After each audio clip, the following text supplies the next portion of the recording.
Good morning. All right, that sounded like it came from sleepy people. It's 10 a.m. Good morning. All right.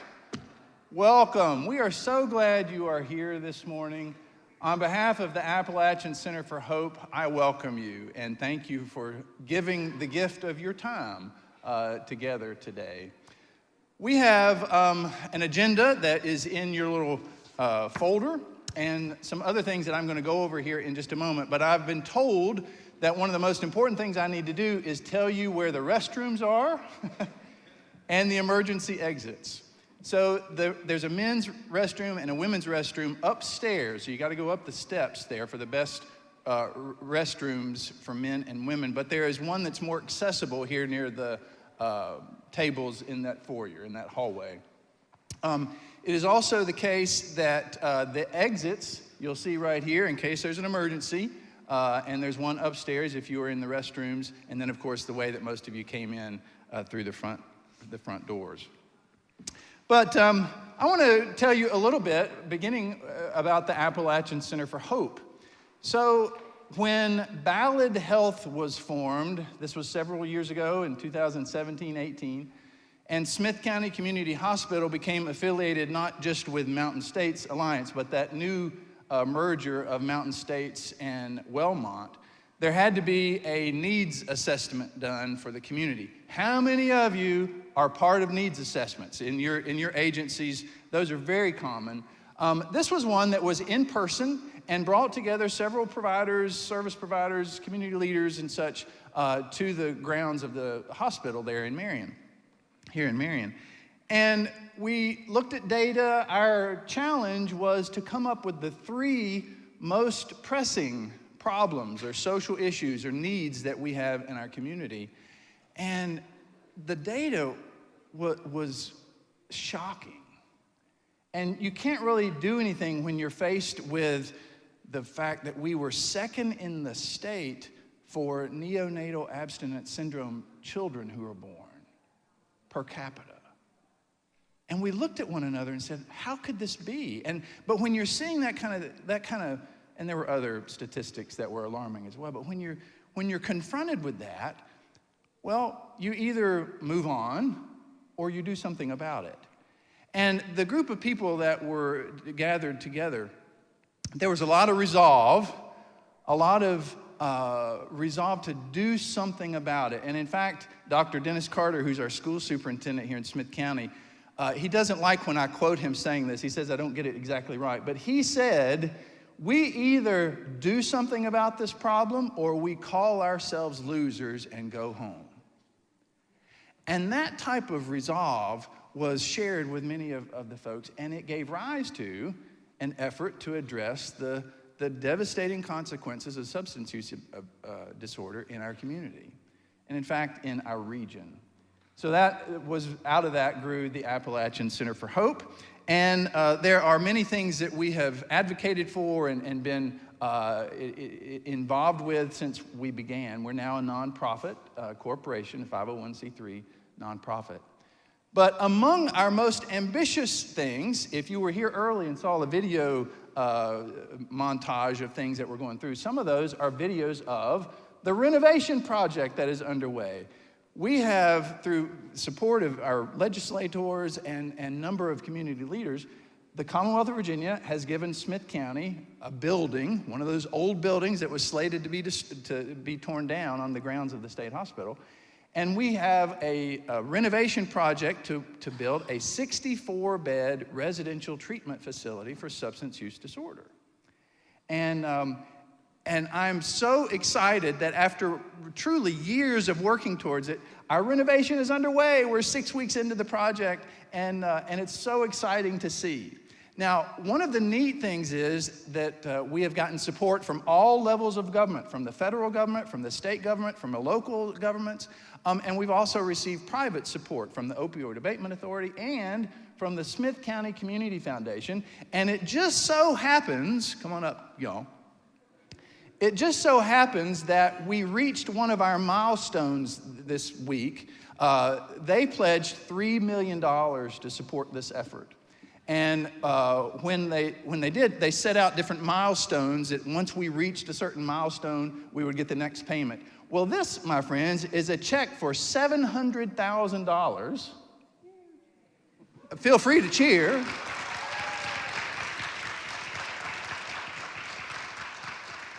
The renovation is going to take $4.8 million, plus another $1 million or so for furnishings and things like that. It's really a lot. But this represents the $1.1 million. This is what they've given so far in the installments of it.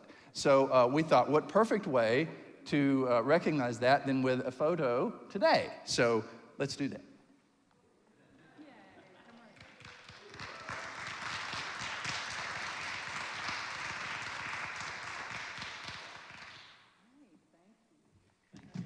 And just so you'll know, I think it's a dry erase marker that says Appalachian Center for Hope. So if anybody wants to change it later. Well, it's in a lot of pictures.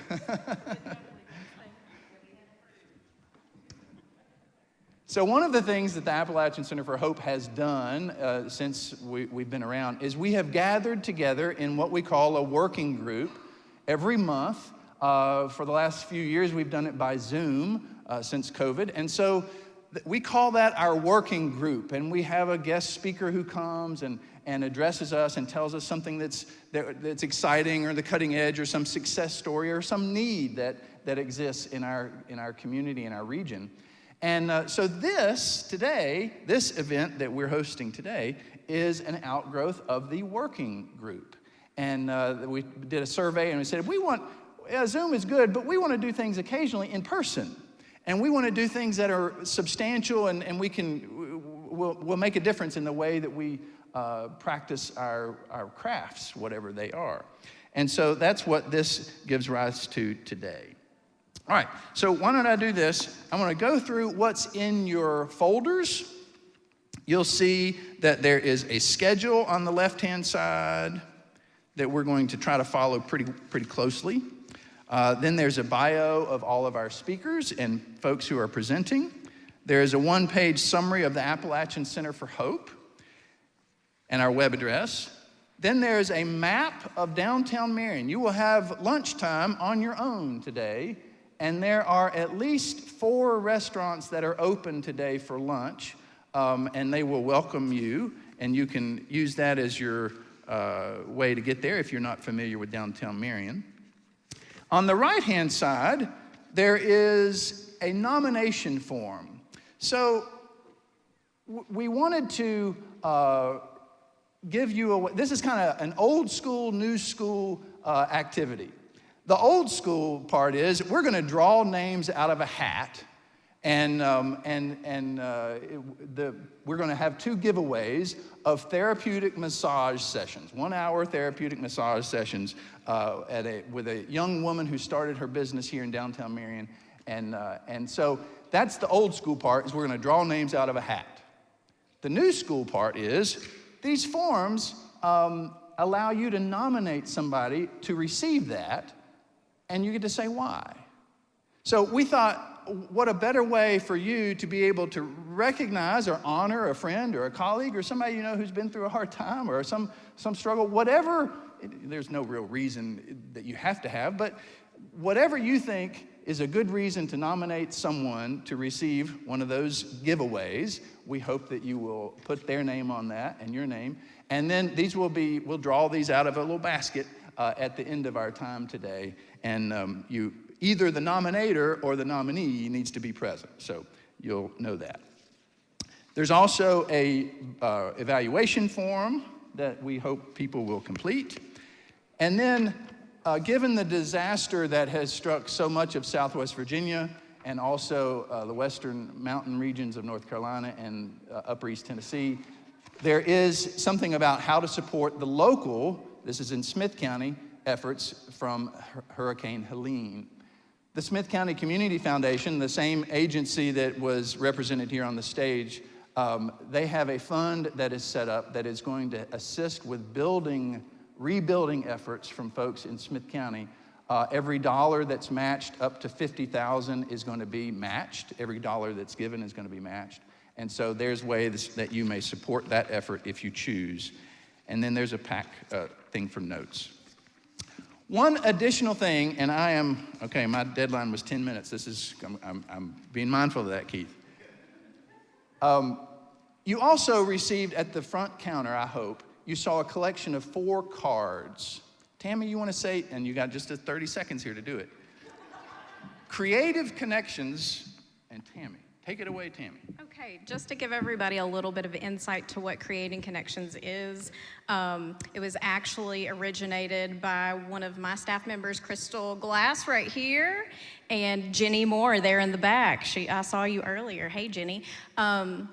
There was definitely a need for some sort of support group in our community for people who are in recovery and their family members that would like to be there to support them, know better how to support them, and just, get a little bit more support from the community in living this whole experience together. When you're in a family with individuals who are in recovery or active addiction, it can be kind of hard to know the best ways to support them.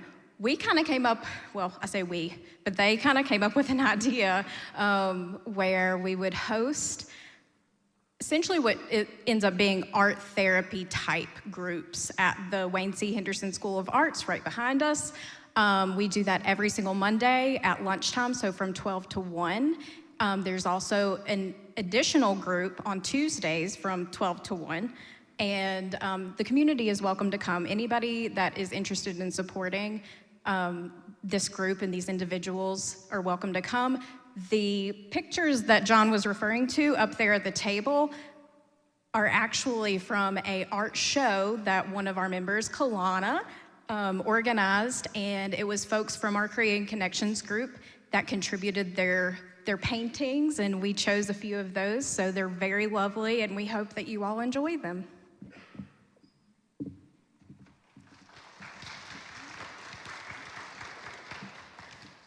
This was our equivalent to swag, and we thought what better way to, rather than give you a t-shirt that you'd wear when you work out, how about give you a card that you can write a letter of support to someone who needs a letter of support. We don't have permission from the artist to do that. Our permission was to distribute them today, but we'll ask. One of them's here, a couple others may be. Okay. Well, enough talking early here. I want to introduce Keith Cartwright. Keith Cartwright is the Adverse Childhood Experiences Director for the Virginia Department of Behavioral Health and Developmental Services. Keith, we want to invite you here. Will you welcome Keith? He and I have hit it off. And we're so glad you're here. I'm grateful to be here. Thanks, John. And what a perfect setup for folks to be talking about the power of connection. So that's going to be my conversation.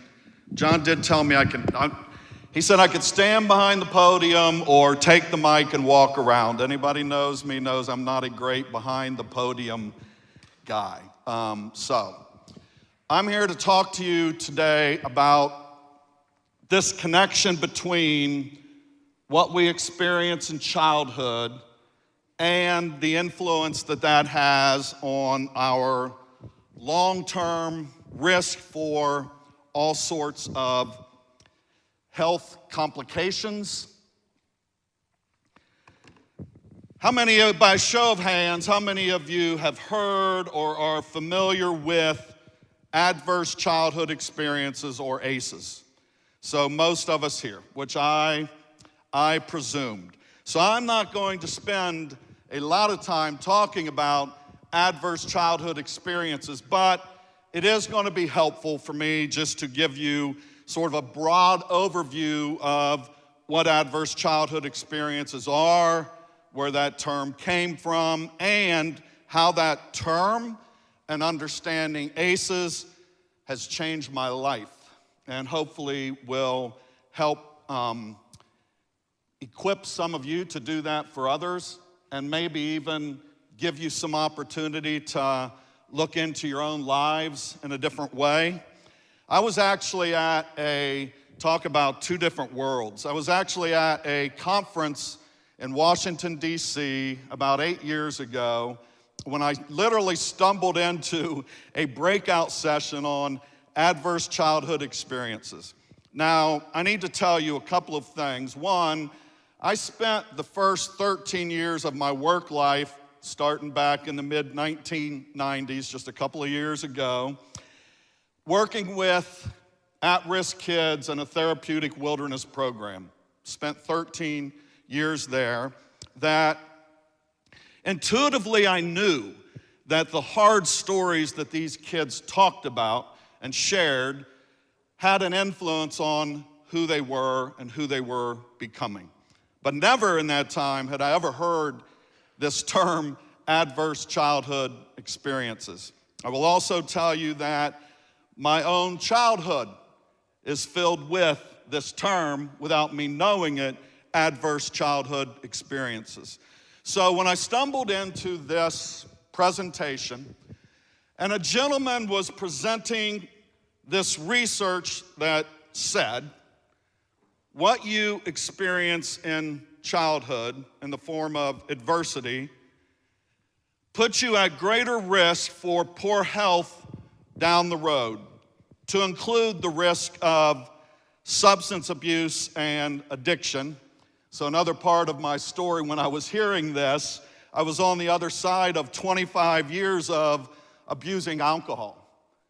So when you're hearing this for the first time, you're starting to connect the dots of some stories of others and of yourself in a way maybe you never have before. And I'm going to tell you, that's kind of shattering in a moment. And I will never forget standing out in this large hallway of this hotel up in Washington, D.C., and just feeling like my life just changed. And never would I have predicted 8 years ago part of that change would be standing on a stage in tiny Marion, Virginia, having this conversation with you all. Like, you never know where life is going to take you when it feels like life has changed. At the heart of what this adverse childhood experience story is, there's two doctors. You got pictures of them up here, Dr. Vincent Folletti, Dr. Robert Anda, who I am privileged to call now a friend. He's mentored me and a lot of Virginians in this work and part of this conversation we're going to have today.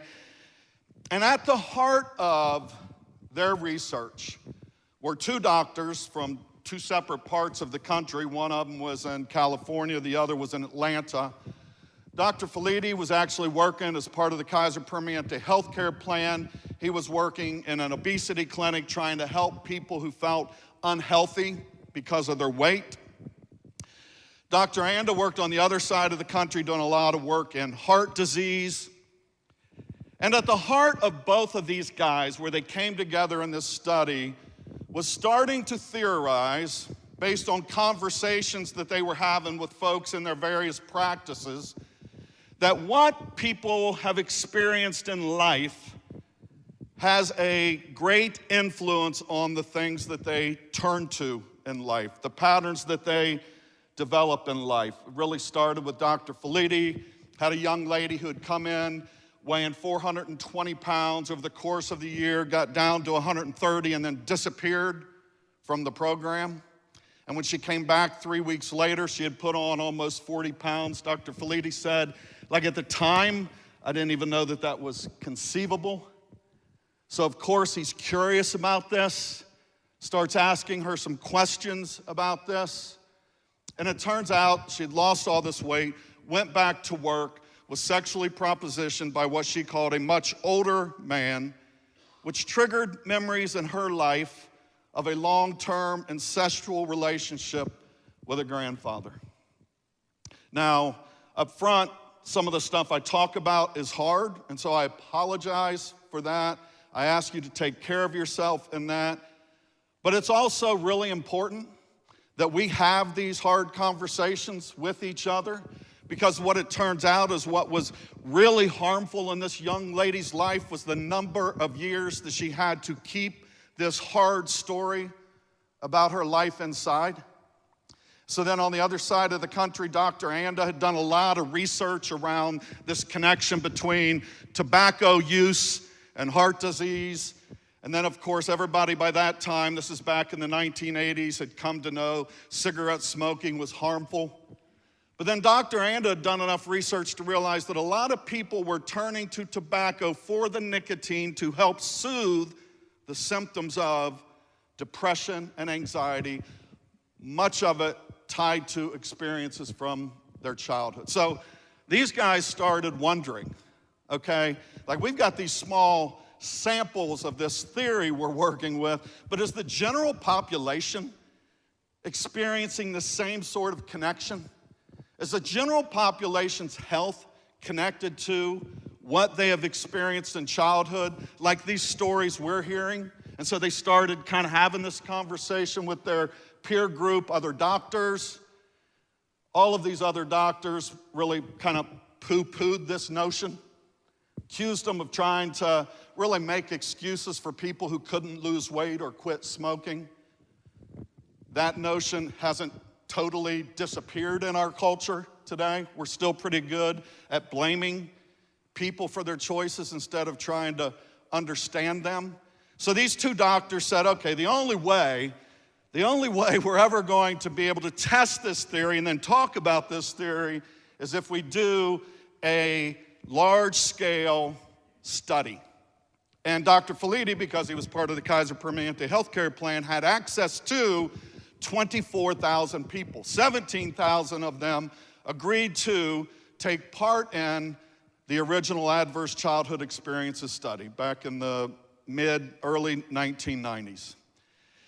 And really, it's quite simple how this study went about in terms of understanding, and that is these 17,000 people answered some questions about their childhoods. Now, understand these were 19 to 94-year-olds reflecting back on their childhood and answering some questions about 10 forms of adversity that they may have experienced in those childhoods, and basically saying yes or no, did I experience it? It didn't dive into how many times did you experience it, what was the intensity of that. It was just this bare level sort of investigation into the kinds of adversity that you may have experienced in childhood. And then let's take a look at how much of that, in terms of the dosages here, how much of that you experienced, and then let's compare it to your current health.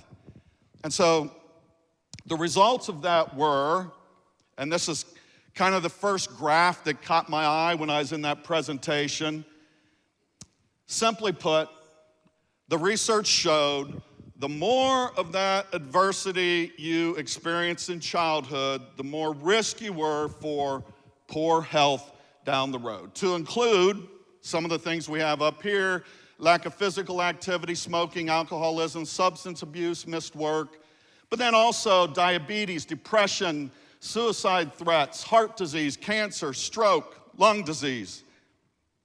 And so, again, me sitting there, having spent over a decade working with young people who I intuitively knew the experiences they had some connections to who they were today.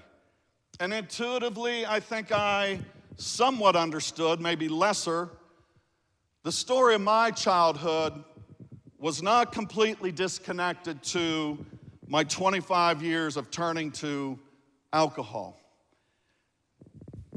But I'm the kind of guy, and really this study was very much once upon a time. These two doctors weren't taking a deep dive into trauma. This study truly was to test, are these theories we have about this connection and these stories we're hearing, is it represented in the general population? And the research said, yes, it is.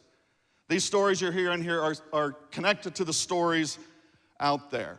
And this is the graph that they came up with. But I and a lot of groups of scientists, philosophers, a lot of educators started to dive into, well, what is beneath this connection? What is the why of this? I can't just walk away knowing if this adversity, then greater risk for poor health.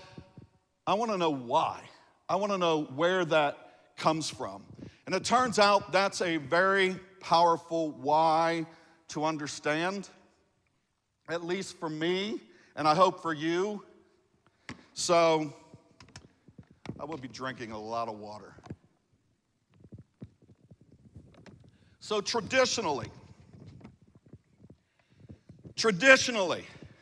the way we have talked about that ACEs research is just how I just talked to you about the outcome of that study. The greater your ACE score, and that's kind of how they measured this, the more adversity you had, the higher your ACE score. Traditionally, we've said and talked about this in terms of this connection between high ACE score and greater risk for poor health. I'm going to introduce to you a conversation that takes this a step further, and I think a step in a healthier direction when it comes to us helping each other, and that is this. The higher our ACE score, the greater risk we are for broken and unhealthy relationships, which becomes the predictor of our health outcomes down the road. I'm going to say that again. ACEs predicts poor relationships in our life, unhealthy relationships in our life, and it's those unhealthy relationships that are the predictor of our health risk down the road. And what I'm really saying is, it's not so much what we go through in life that's connected to our health risk down the road. It's who we go through the things we go through in life with. And I'm throwing that out there as kind of an introduction to the rest of this conversation. Because when I heard this, when I heard all about this ACEs, like I was nowhere near this part where we're talking about relationships. But I went back to my boss in Richmond, and my world is in prevention. And for the longest time, the prevention world has been on stopping people from doing these things that we think and know are unhealthy for them to do. And I always picture like we're standing in front of them saying, don't do this, don't do this, don't do this. But when I went back and had this conversation with my boss, I said, I just heard about this whole ACEs thing. And I believe that if we don't include this conversation about ACEs in our prevention work across the state, very best case is we're leaving something really important out. Worst case scenario, I wish I'd have met John before this because I would have changed my quote. Worst case scenario, we're losers. Worst case scenarios, we're doing everything all wrong. And I believe today we were doing everything all wrong because to try to address the things that people are turning to, the choices that people are making, without considering that there may be other stories beneath the choices, we're missing a real important piece of this. And it turns out the connection there is connection. So to carry on with this, the first thing I need to talk about, and I have to keep a look at my watch because my friend down here is ready to hook me off the stage if I go too far. So if I look at my watch, it's not because I'm trying to be done, it's because I'm avoiding her wrath. I want to talk about stress, all right?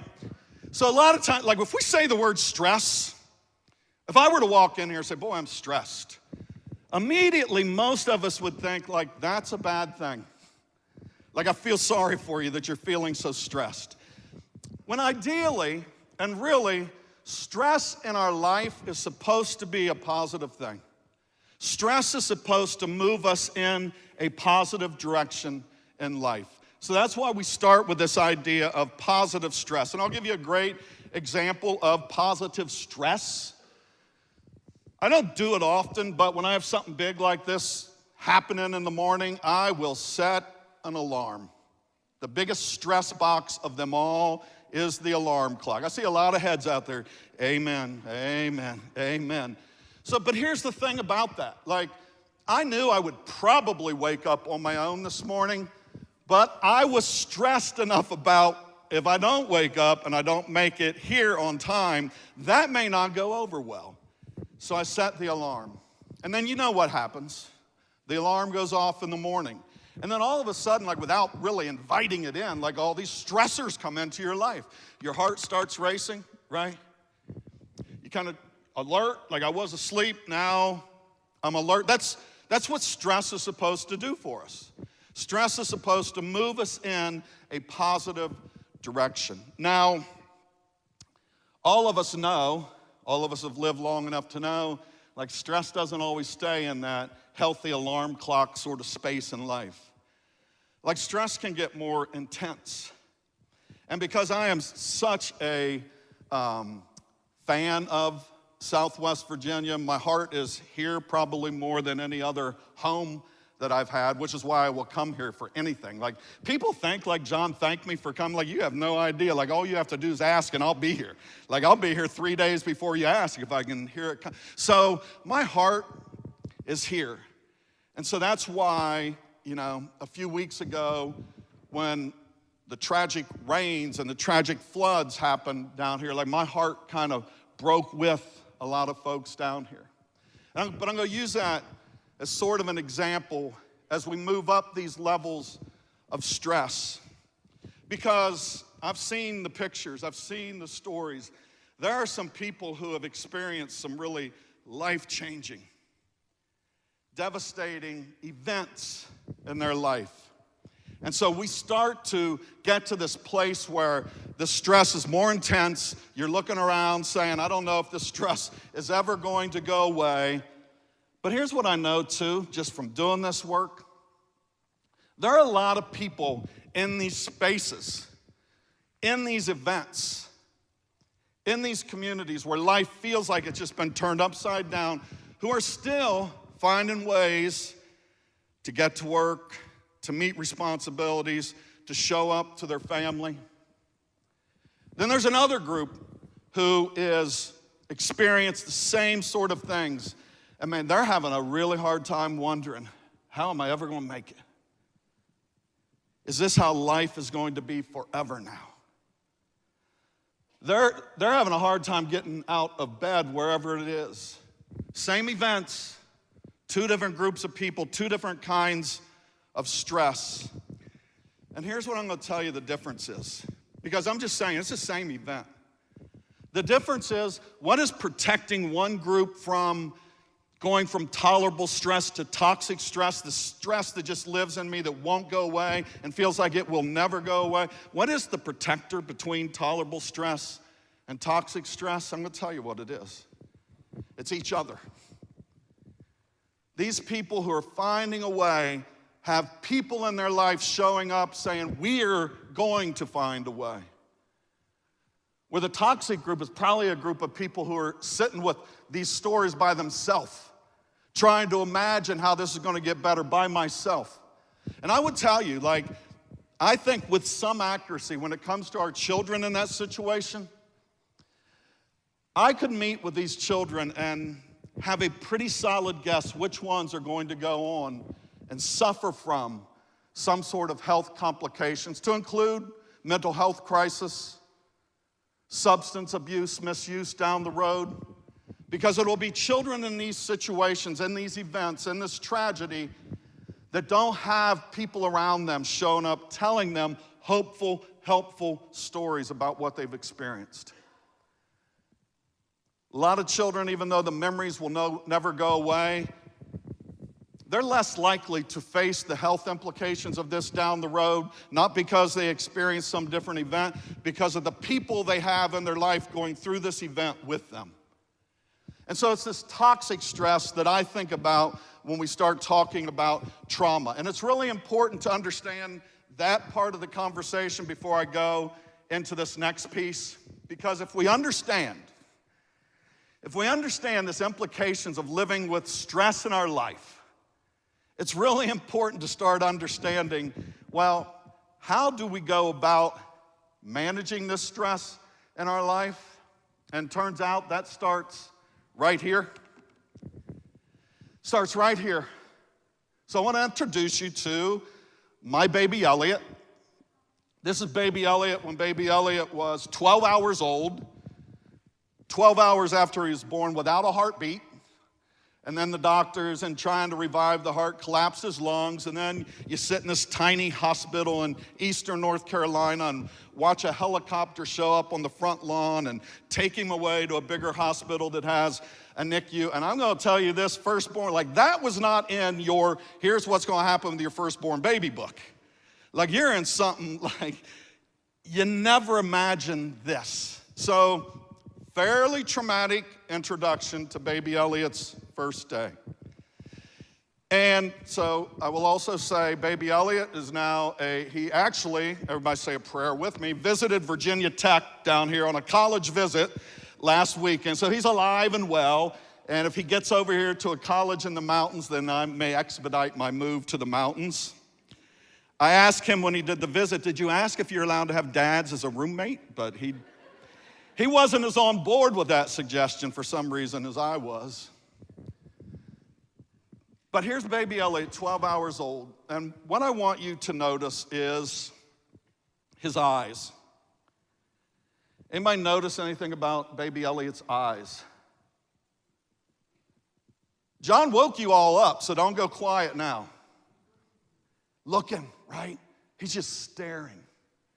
And I love the Kurt Thompson quote, says, we all come into the world looking for someone looking for us, right? And like, I'll fast forward a little bit to you on that. Like, that's a baby thing here. But most of the people coming in here today, we're looking for somebody looking for them.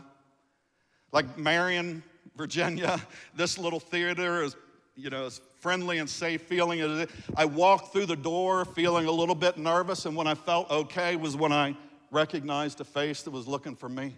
Like in the earliest seconds of our life, we start to wire to feel peace, to feel our stress start to come down when we see people looking for us. And so that's what's happening here. Baby Elliot, 12 hours old, his eyes are fixated on me. And I learned something about the brain just in the last decade. So then that means full confession. I walked around for 5 decades of my life having no idea what this thing on top of my shoulders was for, what it was doing, how it got here, because I was shocked when somebody told me first, one of the things they told me about my brain was, this is what your brain is for. I'm like, okay, well, enlighten me, because I thought I had a pretty good grip on that. They said your brain is to keep you alive. That's the sole purpose of your brain, to keep you alive.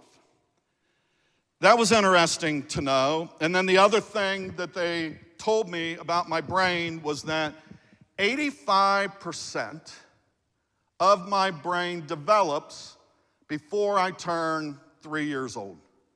So the infrastructure of my brain is built before I'm 3 years old. Now, that's something nobody told me when I took baby Elliot home. It turns out that's kind of problematic when you take your baby home and have no idea how his brain's going to develop. And I've always said now, anybody ever is foolish enough to put Keith in a position of power, one of the very first things I'm going to do is to make sure like there's some sort of brain quiz for every new parent before they take their baby home. Because all they did with me is make sure the car seat was strapped in okay. Right, you had to have a driver's license to drive, but nobody said, do you know how your baby's brain is going to develop? And turns out that's important because, again, full confession, as a new dad, my thought process was, let's just keep him alive, right? If we can get him to 6, 7 years old, keeping him alive, then I can kick into dad mode. By dad mode, my thought process was get him on the basketball court, get him out on the football field, give him some Newt Rockney locker room speeches like I could kick full in dad. And I did some of that, but here's the thing that I now know, that there are a lot of kids who show up at 5, 6, 7 years old, very uncoachable. Not because of me, the coach, but because of what they've experienced long before they got there. And we overlook that sometimes. A lot of you are sitting in here today with 3, 4, 5, 6, 7-year-old patterns of you greatly influencing who is sitting here today and how you will interact with the people around you today. Here's why that is. So when I talk about 85% of our brain developing before we're 3 years old, I want to show you, because you kind of know this really, but I want to show you where a lot of this is happening, because our brain develops from the bottom up. And I'm just going to hit on, and we don't have all day because she'll get mad at me, but we are just going to talk very briefly about 3 parts of the brain. We have this lower level part of the brain, which we call the brain stem. There's a middle part of our brain, the limbic system, which is largely responsible for relationships and emotions. And then there's this higher level thinking part of the brain that somebody told me would eventually show up for my teenagers. I'm still waiting for Amazon to bring that thing, but that's the last part of the brain that comes on board. But it's not as important to understand kind of the timeline of that as it is to understand the series. Our brain develops in a series. Because think about baby Elliot. Baby Elliot came into the world crying, although he's a bad example because he really wasn't crying. Baby Ian, his brother, which is good because now I can throw in baby Ian. I always say, if Ian ever sat in one of these presentations, he would say, I knew you loved him more. You don't even talk about me in these presentations. So I've been more mindful lately to sneak an Ian plug in there. But Ian cried when he was born. And what is a baby looking for when they cry? What are they looking for? Somebody showing up, right? I'm sure that's what they're just looking for somebody looking for me, right? And so that's why they cry. And all of that's happening in this lower level part of the brain. This brain stem is responsible for, and it's the most developed part of our brain when we're born. It's responsible for a lot of our automated processes, like baby comes, and again, baby Elliot, not a great example for at least a couple of hours, but the heart's beating, the lungs going, our immune system's kind of acting, and we cry out. We cry out. Now, baby Elliot and no baby cries out because they know what's going on. Like at 12 hours old, he's not crying out because he's hungry or because he knows he's hungry. He's not thinking, it's noon, they haven't showed up with my roast beef sandwich, I better cry now. That's not how that happens. They feel it, right? They feel unsafe. And so they cry out. Ideally then, somebody shows up and meets that need. And this is the dance that's really forming the patterns of that 85% development in the first 3 years of life. Because think about this. How much of a 0 to 3 year old's activities are done in isolation? Like we didn't send baby Elliot to his room at 2 years old with, the encyclopedia letter A, ask him to memorize it and then come back and report to us on life. It was almost always together, walking, right? Teaching a young one to walk. Somebody would have a hand, they'd take a step, there'd be somebody in the other room saying, you can do this. Like almost everything they learned was in the context and cooperation with human connection, human relationship, right? And so this is how this brain is developing. I cry out, I have a fear, I have a stress. Is somebody going to show up in my life to answer that in a healthy and loving way? And then the last part of the brain builds on that. Now that I feel safe, now that I feel connected and loved, what can I learn from this? What can you teach me? Because no learning, I'm going to tell you this, optimal learning happens within optimal relationship. Optimal relationship is a relationship I feel safe and connected in. That's not a baby thing, that's a me and you thing. Any of us who work for a boss who makes us feel intimidated or unsafe, we don't learn anything. A young person goes into a classroom where they feel unsafe, they don't learn anything. Anybody wanting to learn anything new in life, if somebody doesn't show up and make you feel seen and known and connected first, you're not learning it. That's how the brain develops. And so that the moment that we feel afraid or uneasy about anything, the brain starts looking for that somebody who's going to show up. And here's the thing about the brain, going back to the brain's job, is to keep us alive. All of you sitting here right now, me included, our brains are doing us this big favor because I'm up here talking. You all are either paying attention or pretending to. I appreciate both. But in the background, your brain is constantly taking a scan of everything in here to see and to sense, are you safe? For example, if for any reason, like we all started like smelling smoke, maybe we even see it, you're not waiting for me to say, hey, there's smoke, we should all leave. Like you're just going to get, because your brain insists on that. And your brain doesn't want you thinking about it.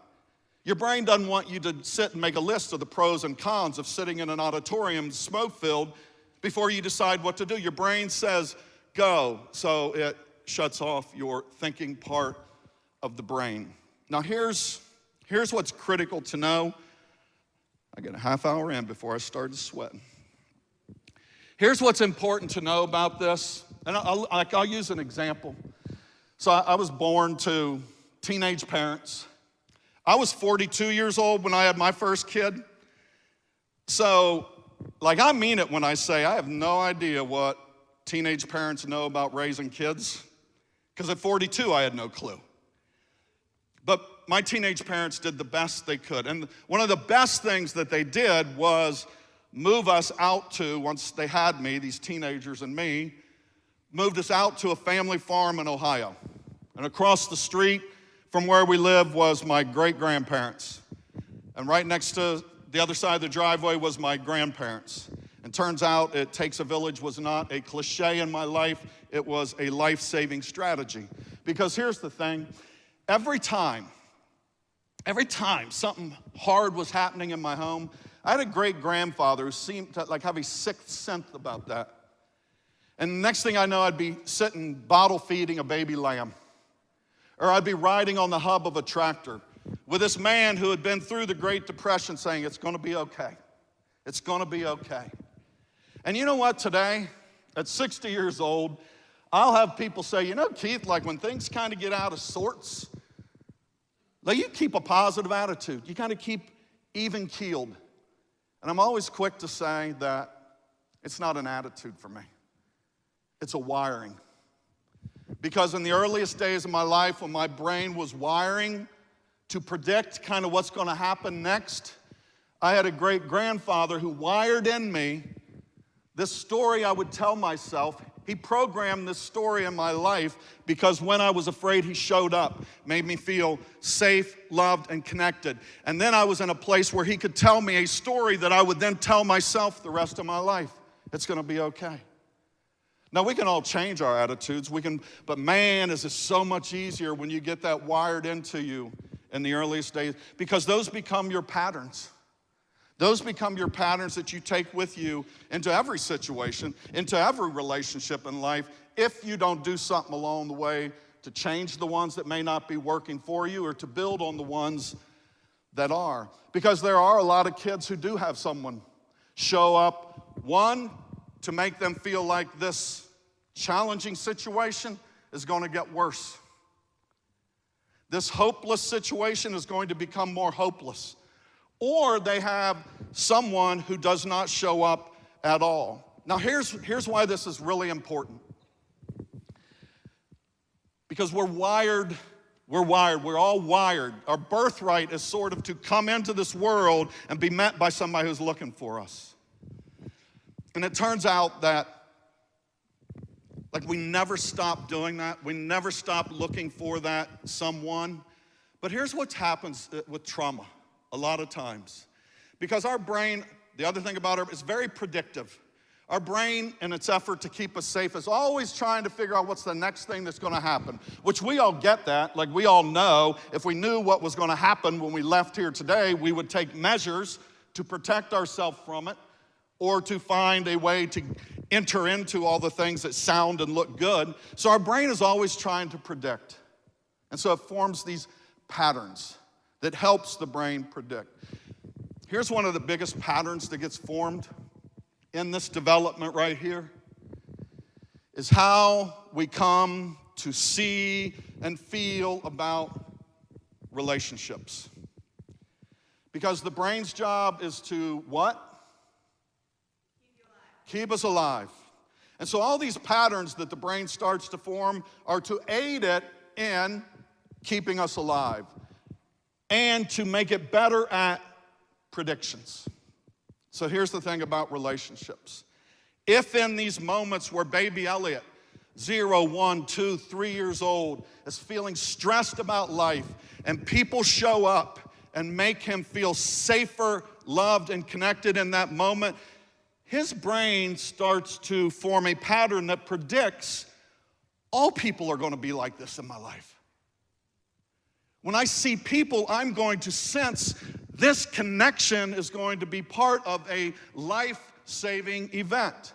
Because you know the other thing I've come to think about when I say life-saving event? I always talk about baby Elliot's birth as being very traumatic. Have you all ever just thought about birth in general? Like I started to think, putting myself in a baby's shoes. Like you spend 9 months, right, give or take, in this nice, warm environment. You start to be able to predict the heartbeat of your mama. Like some mamas are even singing and read. Like this womb thing's turning into a pretty good gig. And then without notice, right, without sending an invitation, birth. Like all of a sudden you're out and there's these bright lights and there's people running around and then they're strapping cord. And like that wasn't happening in there. And I want to go back.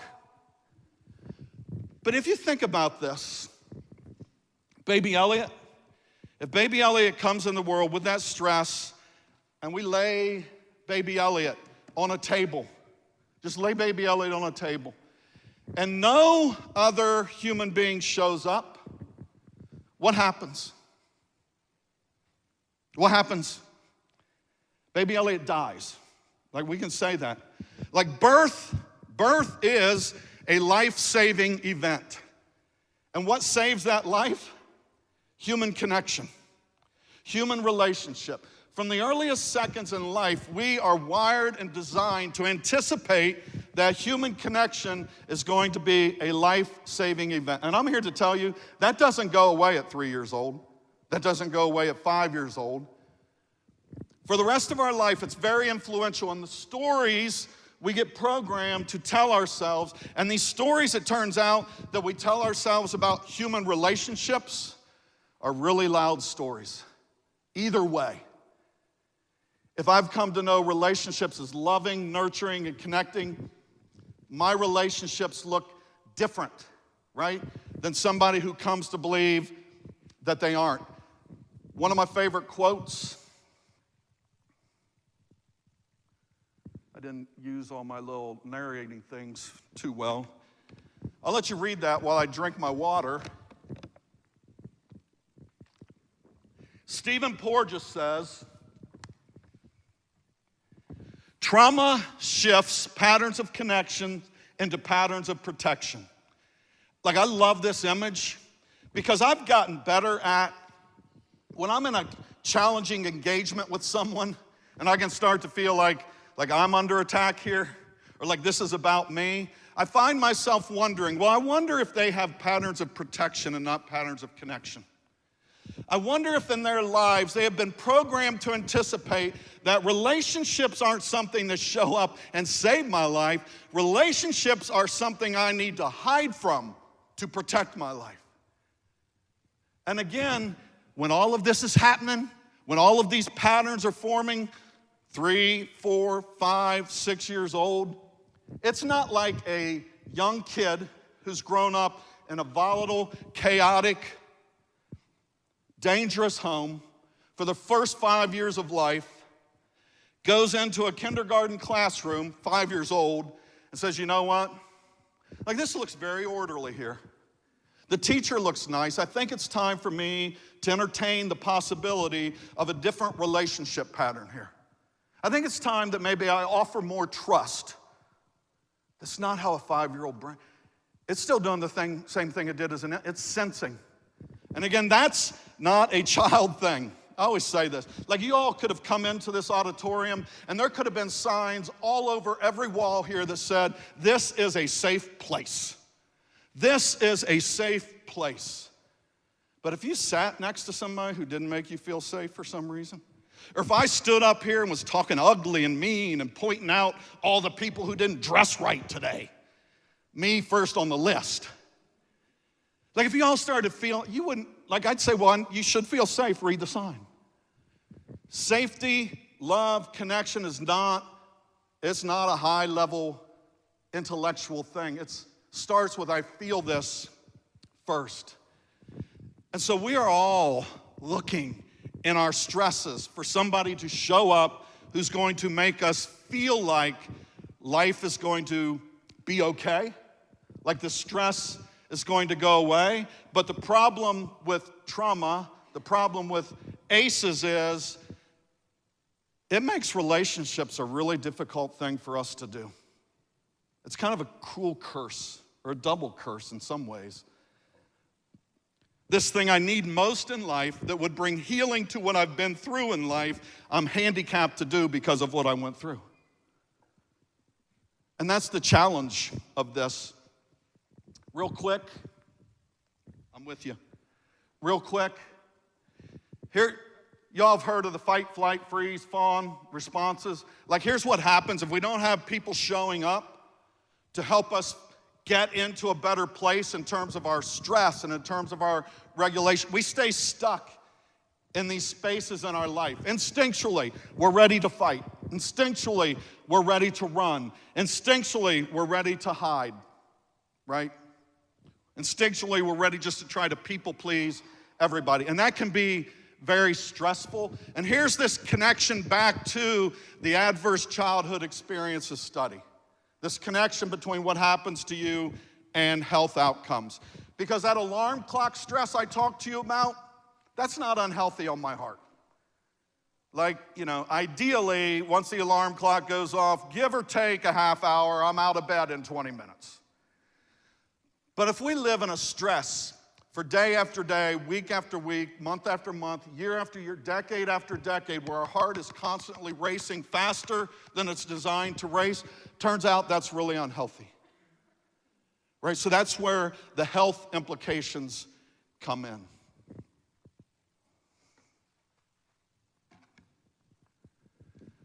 So what does this have to do with, then, addiction?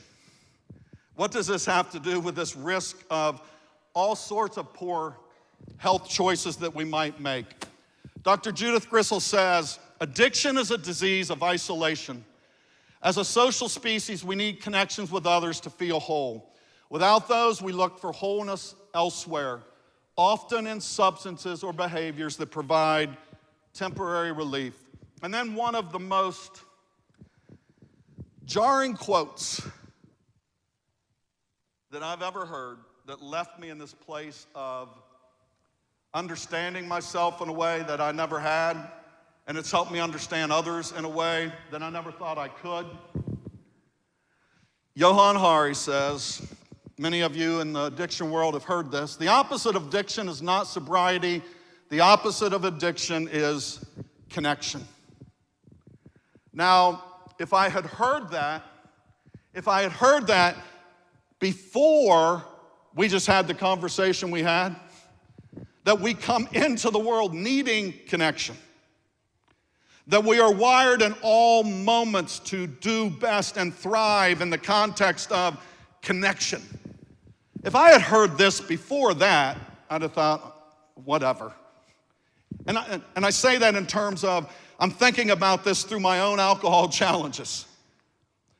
But what this really made me start thinking about was, and this is where it was life-changing. For 25 years, I had people talking to me about my alcohol problem.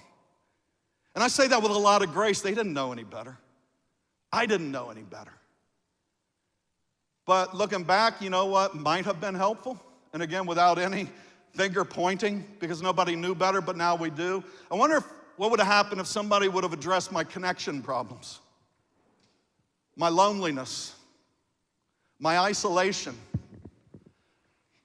Because here's what I know now, is that we are wired, we need human connection. We're born depending on human connection showing up to save our life. And that never goes away. And here's what I will tell you about my own story, and I think it represents a lot of stories. There never comes a day where you wake up disconnected, lonely, isolated, and saying, you know what? This is the day I'm okay with that. I don't need that anymore. No. What you do is you wake up and you say, this is the day I give up on human relationship, but I will find a relationship with something to take its place. Because here's what I'll tell you about alcohol. And listen, this isn't a pep talk, an encouragement, everybody go home and drink today. But here's what I know about alcohol. Anytime I needed what alcohol could bring, it showed up. Every time. Every time I needed relief from what I was going through, alcohol showed up to relieve it. Every time. Now, in those short-term relief, you're not thinking about long-term destruction in your life, which was taking place behind the scenes of everything I was thinking about wanting to feel better. Like when you want to feel better, all the advice, and I always say this, and again, it was meant lovingly. When people would say, you know, alcohol's not going to solve your problem. Today, like I wish I would have known enough to say, well, then you don't know what my problem is. Because alcohol was solving my problem. Now, eventually you wake up one day and say, like, this solution has destroyed an awful lot of things in my life. And then you start to discover people in your life who will show up in that stress spot to meet you in your pain, to meet you in your struggle. Because here's this thing about this wiring, and this is the beauty of relationships. And I would like to challenge you all to start thinking of yourself if you're in a meaningful relationship. And that's any sort of meaningful relationship. Start thinking of yourself as a mirror in that relationship. Because here's what I know from my own life, and I've seen it in so many stories. When we're in this place of this is not going to get any better, when we're in this place of shame and guilt and beating ourselves up for this is the 100th day in a row I've said I'm not drinking anymore, and then this is the 100th day in a row I'm drinking again. When you're in that, it is not going to be you that tells yourself a different story about you. It will be somebody in your life who will show up and say, you're telling yourself the wrong story about you. Here's the story I want to tell you about you. Here's the hope I want to speak into your life. Here's the direction I want to walk with you to. Great recovery, great treatment, great prevention isn't standing up here and then telling folks what to go do. I always say a lot of people leave sometimes disappointed when I talk because one of the things I admit is I got no answers. I don't. And I've come to believe like it's a really kind of harmful thing sometimes to give answers, because really what's missing isn't answers, it's asking better questions. Like a lot of people had answers for my alcohol use. What would have been nice is people showing up asking some different questions, teaching me to ask some different questions about myself. So the Rat Park experiment, very briefly, like everything we used to know about addiction started from this experiment in the early 20th century. They took in a research in a lab, they took rats, put them in a cage, had a water bottle with just water, had a water bottle with cocaine. All of the rats seemed to prefer the cocaine water, and then they kept drinking the cocaine water, and then they died. End of story. Like, we've got it. Like, just don't let them have the cocaine water, and they'll never get addicted. Like, that's the model we used for a long time. But then along came Bruce Alexander in the late 70s, and he said, well, there was something missing in that experiment. Like it was just empty cages. So they said, why don't we do this? Let's put some wheels in the cage. Let's put cheese in there. Let's give them something to do. And let's put friends in there so they can be romantic and do all those rat things. And it turned out when they did that, just that change, none of the rats preferred the cocaine water. None of the rats preferred the cocaine water. They just wanted the water because they had something to show up for. There was something bigger in their life to turn to. And turns out, I think that's the answer that we're all looking for and need to be pointing each other to. So real quick, because I know we're going to talk about community building later today. We're going to talk about connections. But I just want to point out just some, I'm going to go ahead and populate this whole thing. Oop, overpopulated. Here are just some things, and like this list to me is powerful because I am standing in a community. Like I know this here. Tammy got up and talked about creating connections. Jenny's back there, like all the work we've done around chats in this community. Like one of the things I love about this community here is that when we did some work around ACEs, they left thinking, okay, we don't have the answers, but we're gonna create some opportunities for us. I'll start finding better questions and environments to do that. So connecting humans and telling stories, I'm gonna plug that because I know I get to come next week back here and be part of the facilitator training for that. But to me, connecting humans, and here's what I wanna say about that, like addiction and so many of the health challenges we got going on right now, like they can seem so overwhelming. And so we can start thinking, well, surely the answers must be really complex. And I'll give it, like some of them are. Like we need some complex changes, especially in some of our systems. But we think about the complexity sometimes without entertaining the possibility of the power in this simplicity thing of connections and relationships. We can get so into believing that the answers must be something outside of us that we forget about the power of us. And I want to remind us of that. Like the stories that I've heard around the state of the communities that are leaving these conversations and going out, and the strategy is, how do we connect each other? How do we connect each other? And I just keep reminding each other, I just keep going back. That's why the baby Elliot picture is so important to me, not because it's my kid. It's a constant reminder to me, when we were born, the thing we needed most was human connection. And there's a lot of research that shows, going back to the ACE score, and then I'll wrap it up, because I think this is helpful research. Research has shown that the people who had ACE scores of 0, so back to the study, the folks who experienced in their own recollection no adversity in life, the people at ACE scores of 0 but have nobody in their life right now. So they asked these folks with ACE scores of 0, do you have 2 or more people who can show up in your life if you have some sort of challenge? You need a ride to work. You need help with your health. You're struggling paying bills. Do you have somebody who can show up? So we got these folks with ACE score of 0 who say, no, I don't have anybody in my life right now.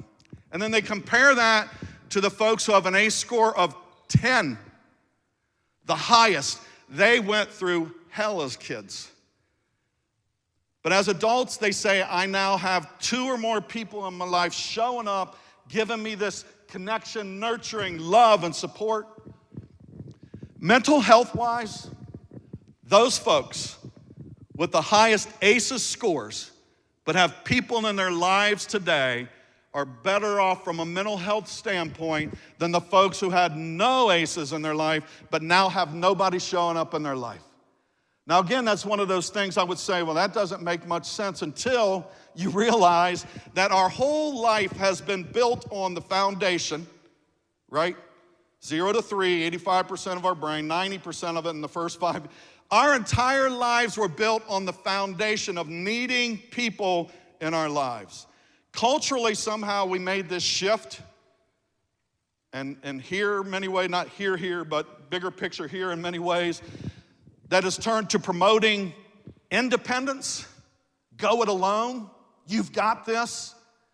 Resilience is a challenging word for me because when I talk about resilience too many times, we think it's, I have to help somebody toughen up personally to overcome this thing.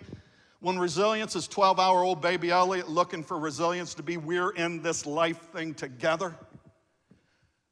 But we try to build lives too much to promote that people can do this without connection. And you know what? We've been successful in that. I'll wrap up. Last piece of data. I don't know if any of you have read the Surgeon General's report from last year, 2023. The health crisis of the loneliness epidemic.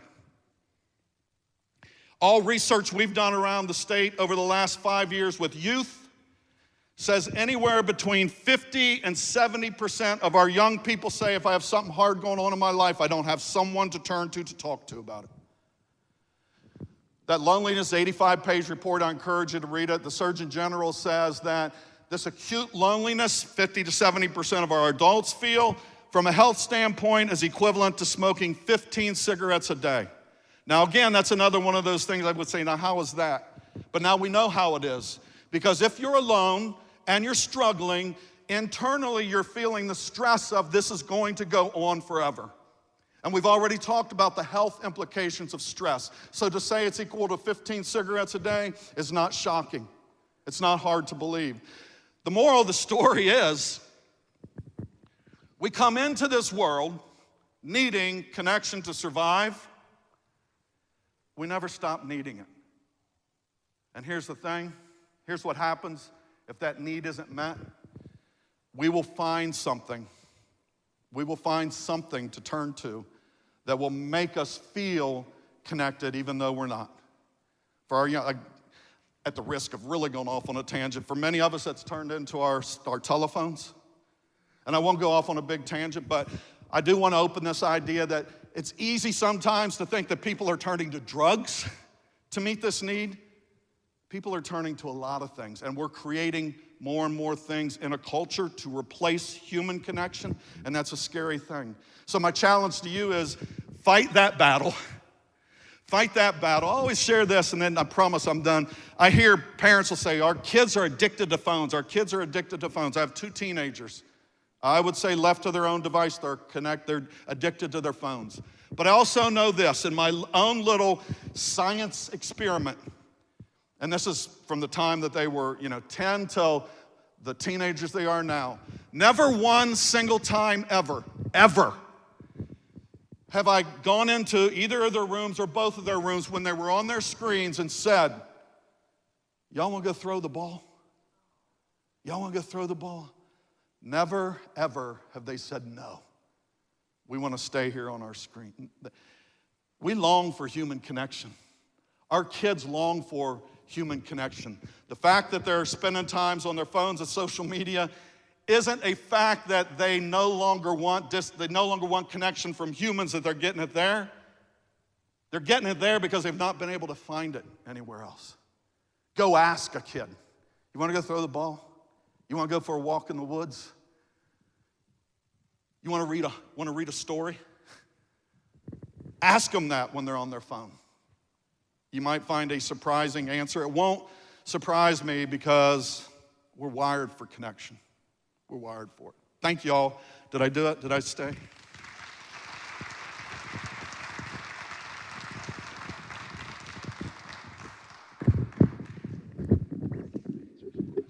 If there are, yeah, sure.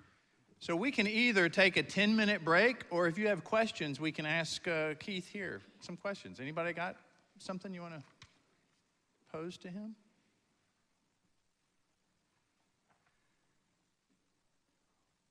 Or you can catch him as, yes. I'll be here all day.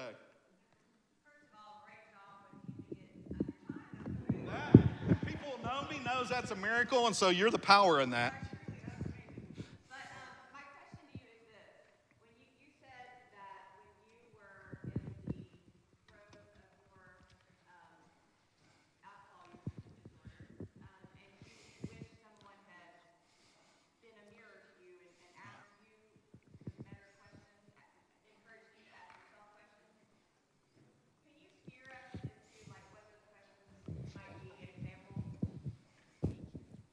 Yeah, I mean, it starts with skipping the stage where we judge what we think the problem is. Yes, of course. And so curiosity takes on a lot of different forms. But that, to me, is the big thing. And we can't get curious about what's beneath an alcohol challenge or any sort of drug challenge. We can't get beneath that as long as we think this is it.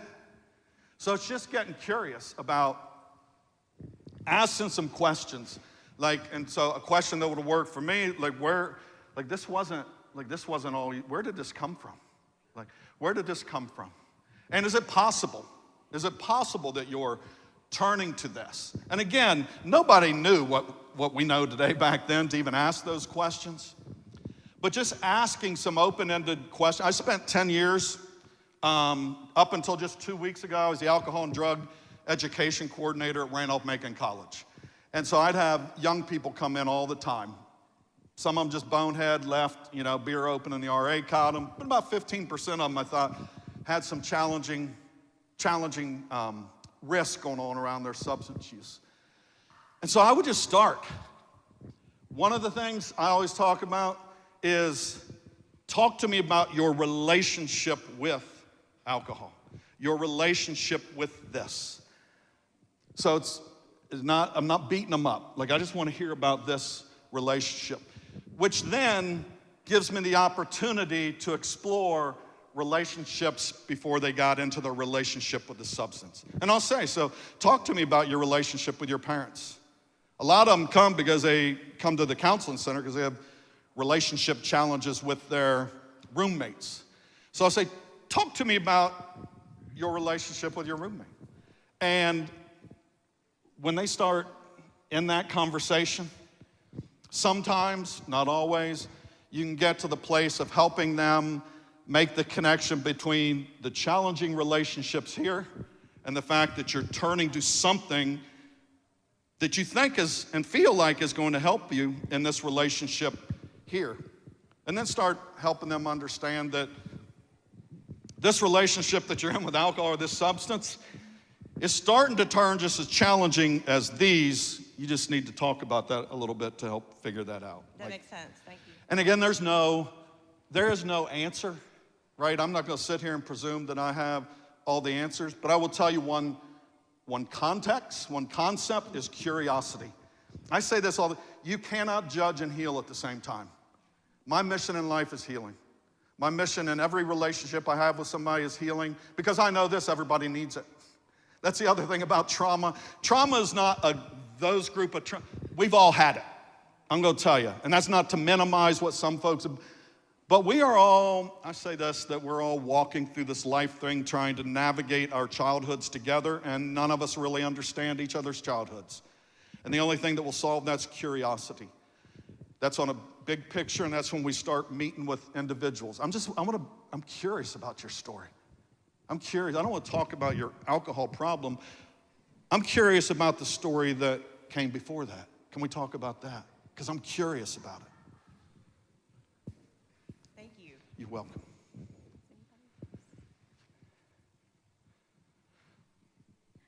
I will actually just say a comment quickly. I love what you're saying, Keith. You're amazing, and I feel like it's very refreshing to hear this approach to talking about ACEs. I did have the pleasure of getting trained by Dr. Anda, so that was an incredible experience, but the connection piece to this is so important, and honestly, it's very overlooked constantly. I actually do coordinate a harm reduction program at the health department.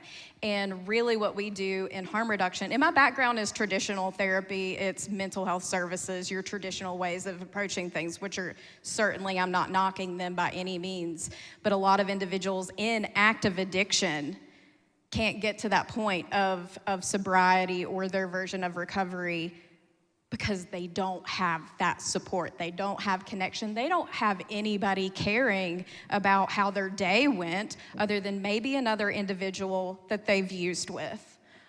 So really, really, I love that you have brought this up and you've mentioned this. That's what we do in harm reduction. My goal is never to push recovery on an individual, because if you work in this field long enough, you're gonna find out that that doesn't work. Two, I can't help anybody if they don't trust me, if they don't feel comfortable with me. If I can't build rapport with an individual, I'm probably not going to have the success that I would have otherwise. So I think this is such an important point, and thank you so much. And what I want people to understand, that's why I talk about the brain, and when I get a chance, like I'll spend all day talking about the brain, but that whole I can't help somebody who doesn't feel this safe and connectedness with us, that's not a human thing, that's a brain thing. Our brain requires us to feel safe first, regulated, then loved and connected before I'm going to help, before I'm going to teach, and the beauty of this concept of human connection, human relationship, it is the foundation of every scenario I can think of. Parenting. I know I cannot be a healthy parent to my boys if they don't feel safe and connected first, right? I know I can't be a helpful teacher if I don't help this class feel safe and connected first. I can't be a healthy pastor if I don't help my community here feel safe and connected. Like, it's the foundation for everything, but it's the foundation of our brain. 1,000%. Thank you, Tammy. Friends, will you thank Keith for being here with us?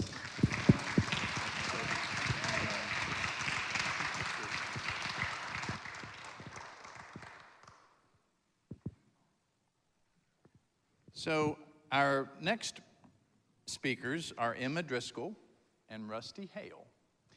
Rusty is recently retired from the Hanover County Sheriff's Office after 32 years of service, and he is now presenting with Emma Driscol, who is a public health analyst for the Overdose Response Strategy Program. Their presentation is entitled Mapping the Crisis, ODMAP 101. Will you welcome Emma and Rusty, please? How best to do that? First of all, how do we follow that? I don't know who's worked on the agenda today, but bear with us. I would agree with that. Thank you so much. And well, we're going to be talking a little bit today more about the tertiary prevention, something that I am now just being more mindful of after your incredible kicking things off, is how the system we're going to share can in fact be used for prevention and for building connections and identifying those groups of people who do really need that extra support and love. So, this is the program we work under. It's my opinion, Rusty's opinion, and not that of the CDC. There's us. And just very quickly, we work on a program called the Overdose Response Strategy. I'm just going to start snagging that connection piece. It's about connecting public health and public safety to address overdoses. Public health is seeing one side, public safety is seeing another, but we all want the same thing. We all want to save lives, improve the lives of our community.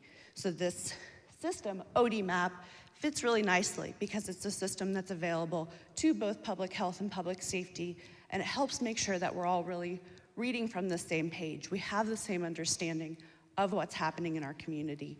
And so ODMAP, it's a free system.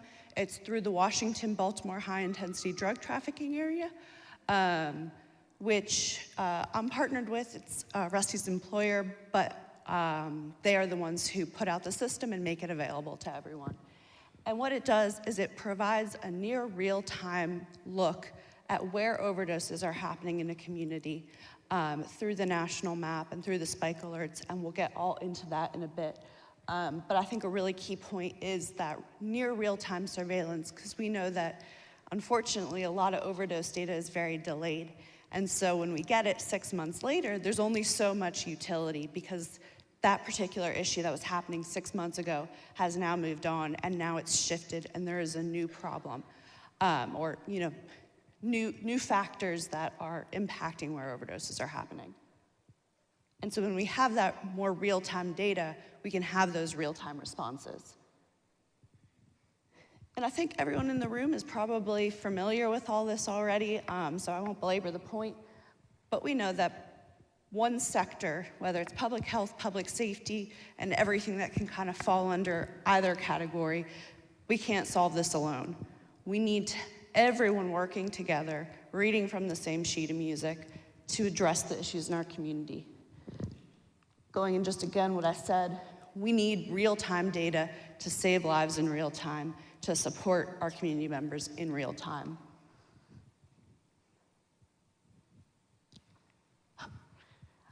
So the program goals, again, kind of already discussed some of this, but it's about providing that near real-time surveillance, getting agencies with the data they need to identify where overdoses are occurring and where interventions should be directed.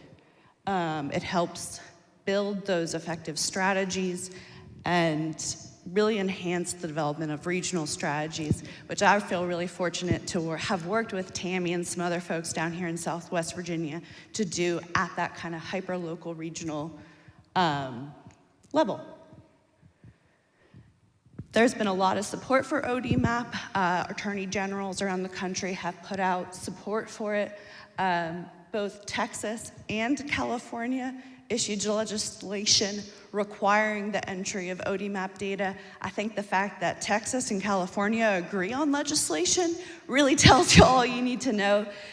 People can agree this system works when it is being applied and it is being used.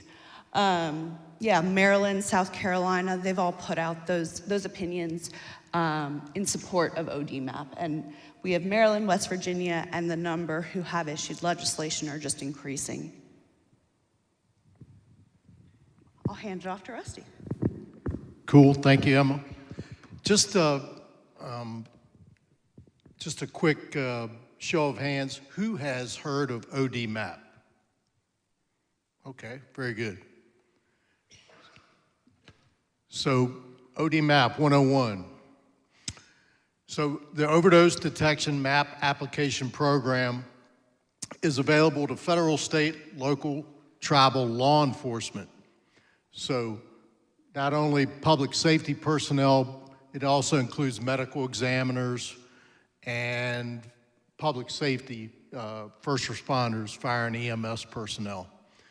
Also, it's available to public health personnel. So there entails, ODMAP kind of, it really brings together the overdose response strategies,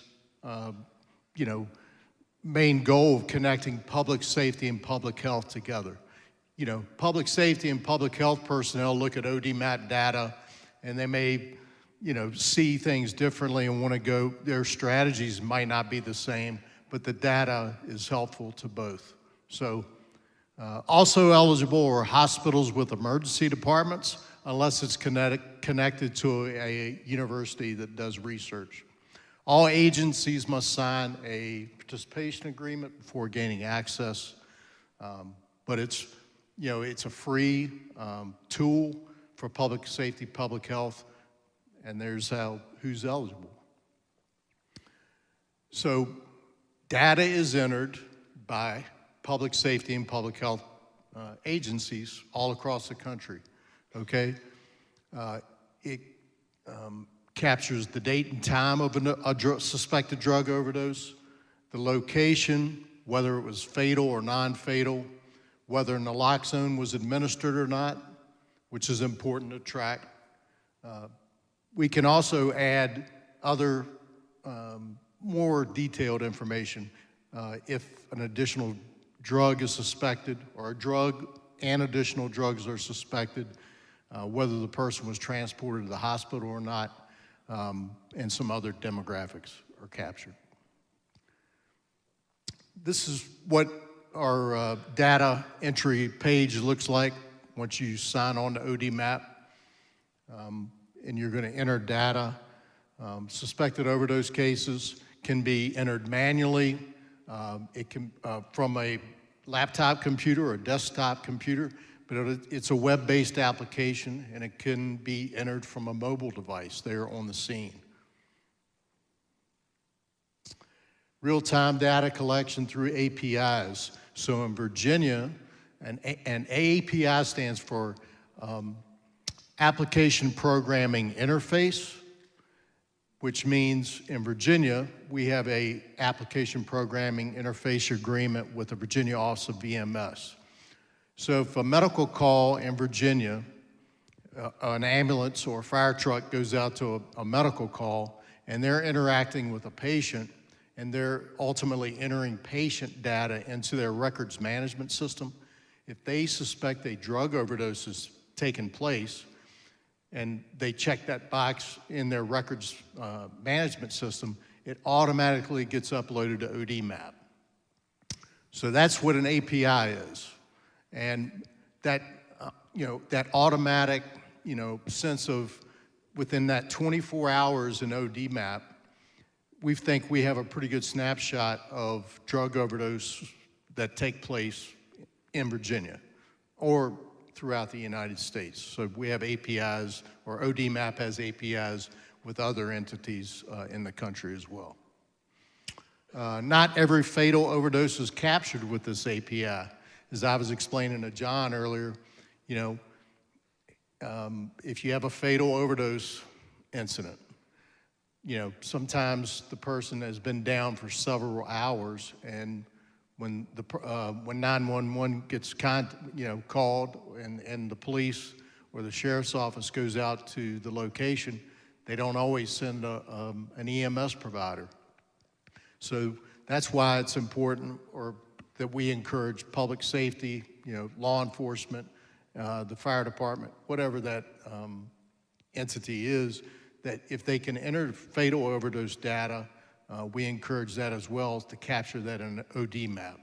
In Virginia, we have a pretty good idea of the non-fatal overdoses, and nothing is 100% accurate, but we think it's pretty close to accurate as far as non-fatals. Fatal overdoses in Virginia, not so much. We pretty much depend on the Office of the Chief Medical Examiner's data, which is somewhat delayed. In ODMAP, again, we're looking to have as close to real time as possible. ODMAP and HIPAA. So ODMAP is not considered a system of record.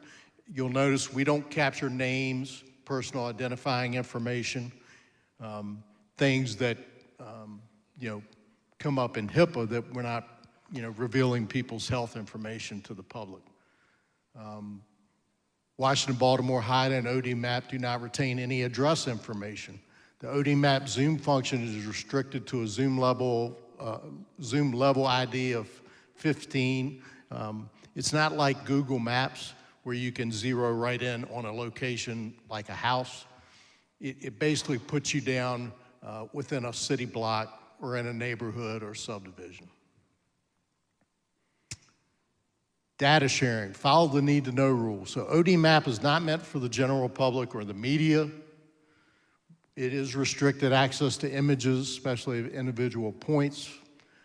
When in doubt, we reach out to the data owners. So if a law enforcement agency or medical examiner's office or fire department, if they're entering data in ODMAP, that's their data. It's not ours, it's not Washington, Baltimore, HIDA's. ODMAP is not intended to be a system of record. And I'm gonna hand it back to Emma, and she's gonna cover spike alerts. All right. And I think that's one thing about ODMAP that I do always want to stress here is that it is not the tool. The ODMAP program manager, Ali Burrell, will be the first one to tell you ODMAP works best when it's paired with a lot of other data sources. So again, it really is focused on capturing that near real-time data for those kind of near real-time solutions. And one of the most important ways this is done is through the spike alert system. So within ODMAP, you can do it by county, by state. You can also go in and make custom shapes for kind of, they call it the Zillow feature almost. You can draw your specific boundaries that you want to narrow in on. And I will also just say, and we should have said this at the beginning, we are happy to do more of a deep dive actually into the system with anyone who's interested. Hopefully this is just kind of a starting place for you all to get familiar with ODMAP and what it can do. But we are here to provide support indefinitely for ODMAP users. We can share screens, go into the system, and really get more specific in some ways. But anyway, the spike alerts are one of the most important features in ensuring those near real-time activities are implemented, interventions are rolled out. And so what happens is for a county, a city, as I said, you can also do a custom shape. There is a threshold that is determined for that county. And I'll just say county rather than listing them all. But the threshold takes 90 days of rolling data. It identifies the average number of overdoses per 24-hour period. So for example, that might be 2 overdoses. A spike alert is then initiated when +2 to that average threshold is met. So if the average is 2, a spike alert would be initiated when 4 overdoses happened, again, within a rolling 24-hour period. And so once that threshold is hit, an email goes out to ODMAP users just saying, this is where the spike is happening, this is the number of overdoses that have happened, this is what your threshold is. So very bare bones information. This is also a great place to pull in partners who might not have access to ODMAP themselves. Maybe it's not appropriate for them to get into the system, but they're a really key part of a spike response plan you have in your community. As an ODMAP agency, you can add those partners' email addresses so that they get this email as well and are able to then just jump into whatever the decided activities are to address that spike alert. If it continues for about 12 hours, another email gets sent out just saying, continues to be a spike alert for such and such county. This is now the number of overdoses that have happened, and just a reminder about what the threshold is. Once that it goes below the threshold again in that rolling 24-hour period, the spike ends and an email gets sent out just saying very simply, the spike alert has ended.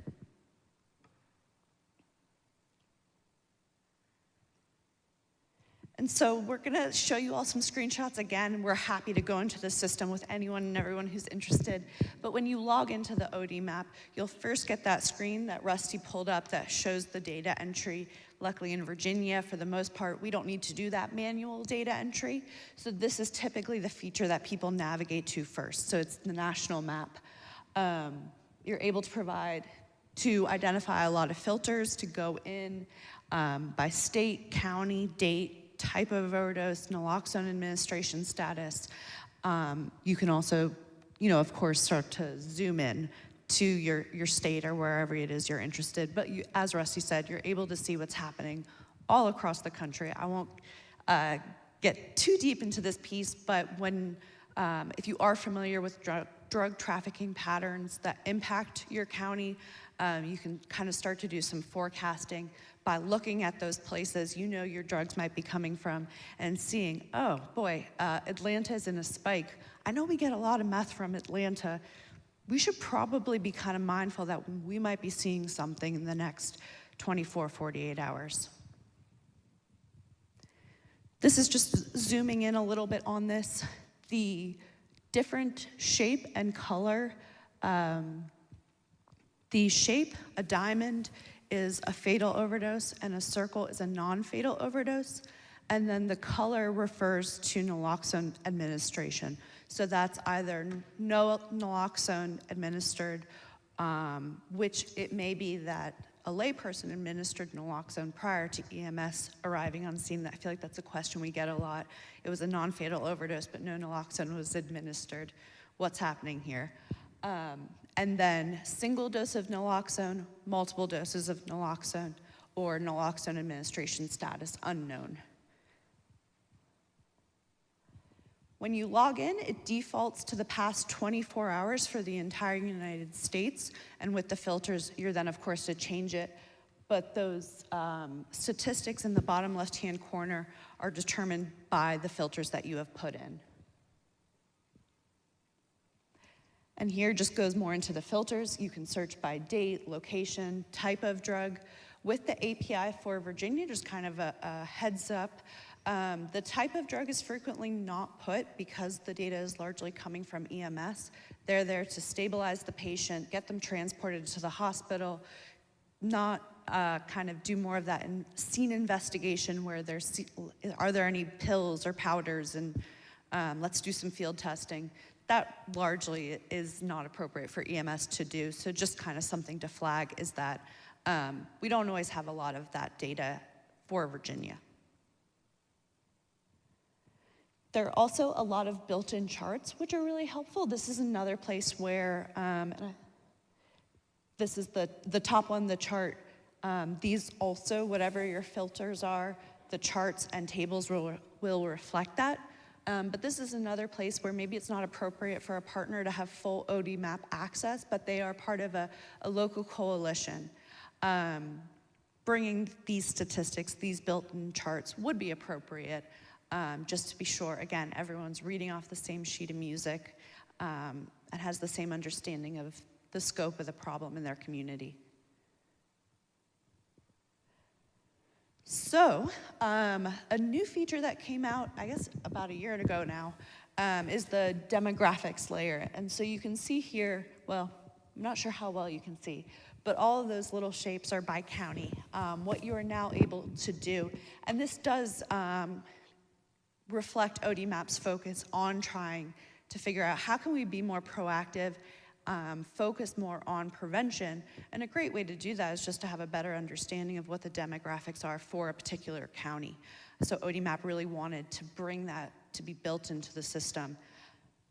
So you're able to click on any county and you will start to get some demographic summaries, just very brief overview, but income, education, type of employment, just those, again, very basic kind of bare bones key demographic features, but that can help guide you in your kind of further data dive to figure out, well, what is an aspect of this that really stands out to me that could be fruitful for really tailoring interventions and activities. I'll pass it back to you for the spike alert. How we doing on time? You have 45 minutes if you need it. Sweet. First of all, we have a new feature. It's spike alert layer. So when you're looking, maybe in Southwest Virginia or in Virginia or even in the states that border Virginia, you might want to be aware of overdose spikes are occurring actively or within the last week or so, okay? Gives you a heads up. If you're in public health, you might want to reach out to your partners, to the populations that you serve to kind of get ahead of a spike alert before it happens in your AOR. Public safety, the same thing. You might want to see, if you're along I-81, sometimes we see spike alerts coming from, the south along I-81 because I-81 and 95 and several other interstates, there's a lot of drug trafficking that takes place. So the different shades of orange or beige there represent spike alerts that have occurred in the bright orange there on the far right. It's recent spikes within the last 3 days. I should have started with the yellow up there. Yellow represents a county that is currently in a spike. Then down below, it's 0 to 3 days.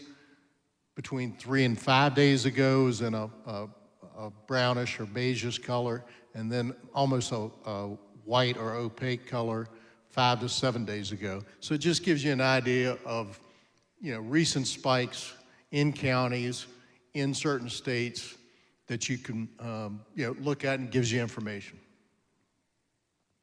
Counties with spikes will show you all the concentrated areas.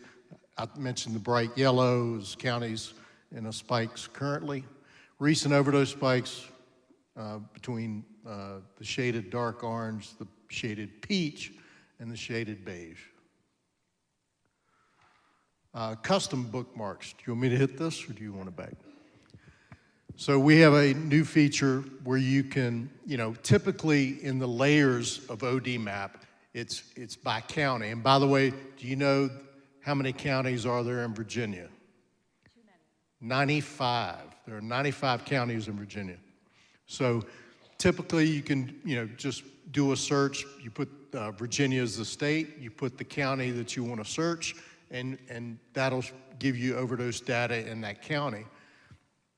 But we found that, especially whether it's cross-state relationships or I-81 or I-95, I-64 in Virginia, we needed, or ODMAP found that, hey, people might want to create a unique shape that crosses certain county or state lines.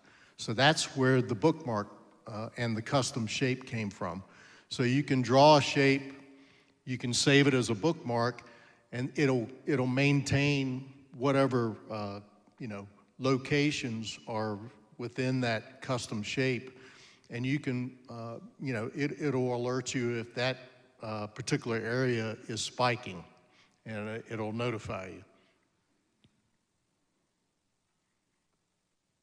So as you can see on the map there, that's a custom shape around the DC, is that the DMV? Baltimore, Washington, DC, and Northern Virginia. Okay, so basically the Washington-Baltimore height is AOR. So a custom shape around that area, and then you save it, and it'll save that information for you, and it will continue to produce data for you as long as you keep it. And I'll just add one thing with that. I think particularly in Virginia, that's really helpful since we do have so many health districts that are made up of several counties, health districts, CSCs, et cetera. So if you are working in either of those or just in general, you have an AOR that covers more than just a specific county, I think that can be really helpful. You will take over again? Sure. And usually we do, I'm noticing it's much more relaxed when we don't do a demo because that typically takes up the bulk of our time. So I feel like I'm actually breathing a little bit. But just, I think, go back here. This is what I mentioned about creating a custom spike alert. The same way the bookmarks show up on your national map, they'll show up to set up a custom spike alert feature in the same way you would set up a regular spike alert feature. So I feel like this is kind of getting to the heart of the matter. We have the data, we have identifying where the problem is, who's in most need of assistance. What do we do with that? So there are a lot of targeted interventions for people who are at high risk for overdose. Of course, there's targeted naloxone distribution. Tammy's doing a whole lot of that with her Comprehensive Harm Reduction Center. There are also some different kind of unique and innovative ways that people are doing naloxone distribution now, particularly now that it's over the counter, such as those vending machines, the emergency naloxone boxes, ODMAP. If you have 5 emergency naloxone boxes and you're trying to figure out where should these go in our community, taking a look at ODMAP and identifying maybe 5 kind of hot spots are a great way to identify where to place those. Of course, we know medications for opioid use disorders continues to be one of the most successful interventions in reducing someone's risk for overdose, a person who has an opioid use disorder. West Virginia has a really incredible program where when they have a county that goes into a spike, they have some mobile medication units that are able to go out to those areas that are being most impacted to really try and get to people and nip some of that risk right in the bud at a time that it's particularly needed. Excuse me. We also have Good Samaritan laws in Virginia. We know that those work really well in having more of those EMS calls. If people are confident that they're not going to be prosecuted for personal level distribution, they're more likely to make that call to EMS. And then that opens the door for a whole lot of other interventions, such as a bridge program where someone's able to get the first dose of Suboxone in a hospital and then is connected with a community provider within 24 hours to go and continue their care. Of course, we know that there are people who don't call 911 and who refuse transportation, understandably, but it is also a place where when people do call and people are willing to kind of get that next level of treatment, it's a great place for interventions.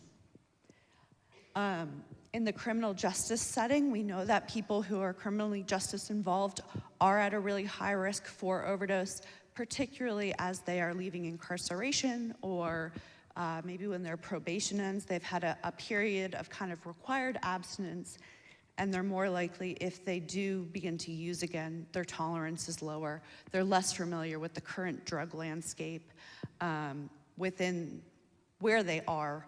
And so different things like xylazine may have been added during that period of abstinence that then really increase that person's risk for overdose and other negative health consequences. Syringe service programs, again, I'm just gonna keep calling Tammy out, but it is a great place to start that connection, exactly what she was saying. When people know that, Tammy, I'm a person coming into Tammy's harm reduction, Tammy knows that I'm using, I know that Tammy knows I'm using. Everyone's on the same page. I'm not trying to hide it from her. She's not trying to figure out, well, is she actually using? We're just starting from the truth and the reality of the situation. And so being able to build that connection there with someone who is telling you through their words and actions, you are worthy and deserving of health and life, even if you are still using substances. And I think that's something that's really powerful. And I won't go into a tangent on that, but that is one place that I can easily veer off if I'm not restrained.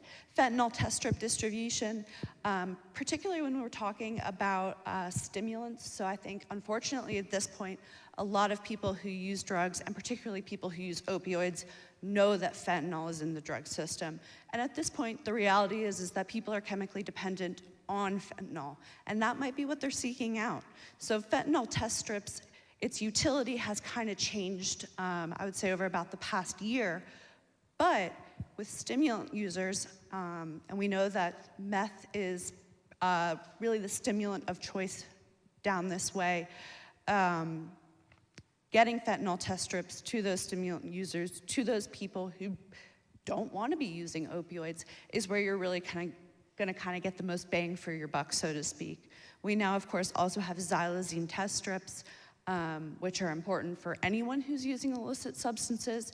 It's being found in both stimulants as well as opioids, and there are some really negative health consequences that go along with that, including the wounds. It increases the risk for overdose. Just having, again, that connection, I'll just keep harping on it, snag it from you, but having those places where people can come, where it's safe to either be connected with treatment or just get some peer services, have a hot meal, sit and talk to someone for a moment. Those can be really important, particularly during kind of that spike alert situation.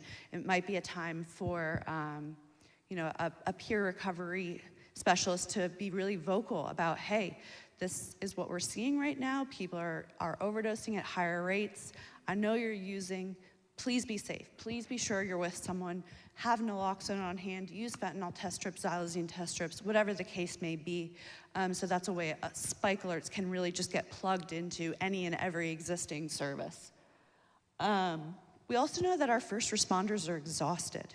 They are seeing day in and day out people dying of overdoses, and that is exhausting and traumatic. And so we know, especially during a spike alert where our EMS might all of a sudden be seeing this enormous increase in the number of people who are overdosing, the number of scenes they are coming to, whether it's a dead body, we know that they really need support.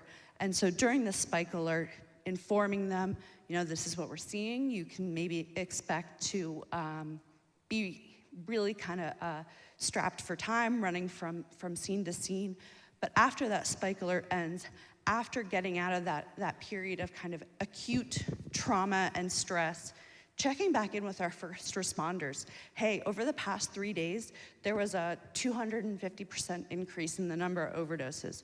What supports are available to you? What supports can we set up for our first responders to help them heal and recover from all the trauma that goes along with that, especially during a spike alert type period of time?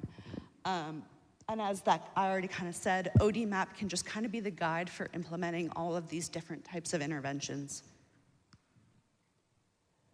There are a few spike alert frameworks that are kind of floating around there. I won't spend too much time. There is one from ASTHO, NACHO, the Ohio Department of Health has a really great one, as well as an ODMAP specific spike alert framework through the Washington-Baltimore HIDA.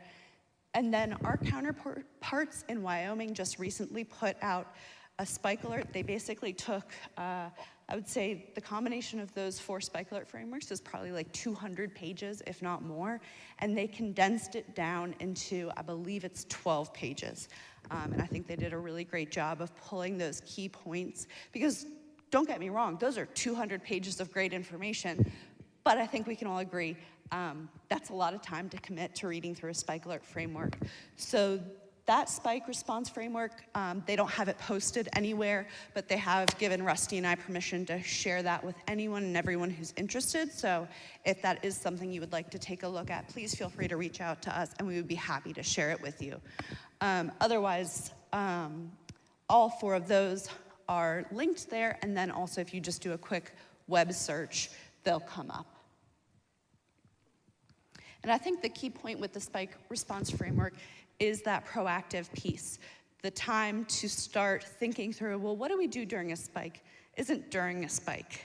It's as soon as we pull our partners together who are going to be part of that spike alert, having everyone sit down together and have that agreed upon plan.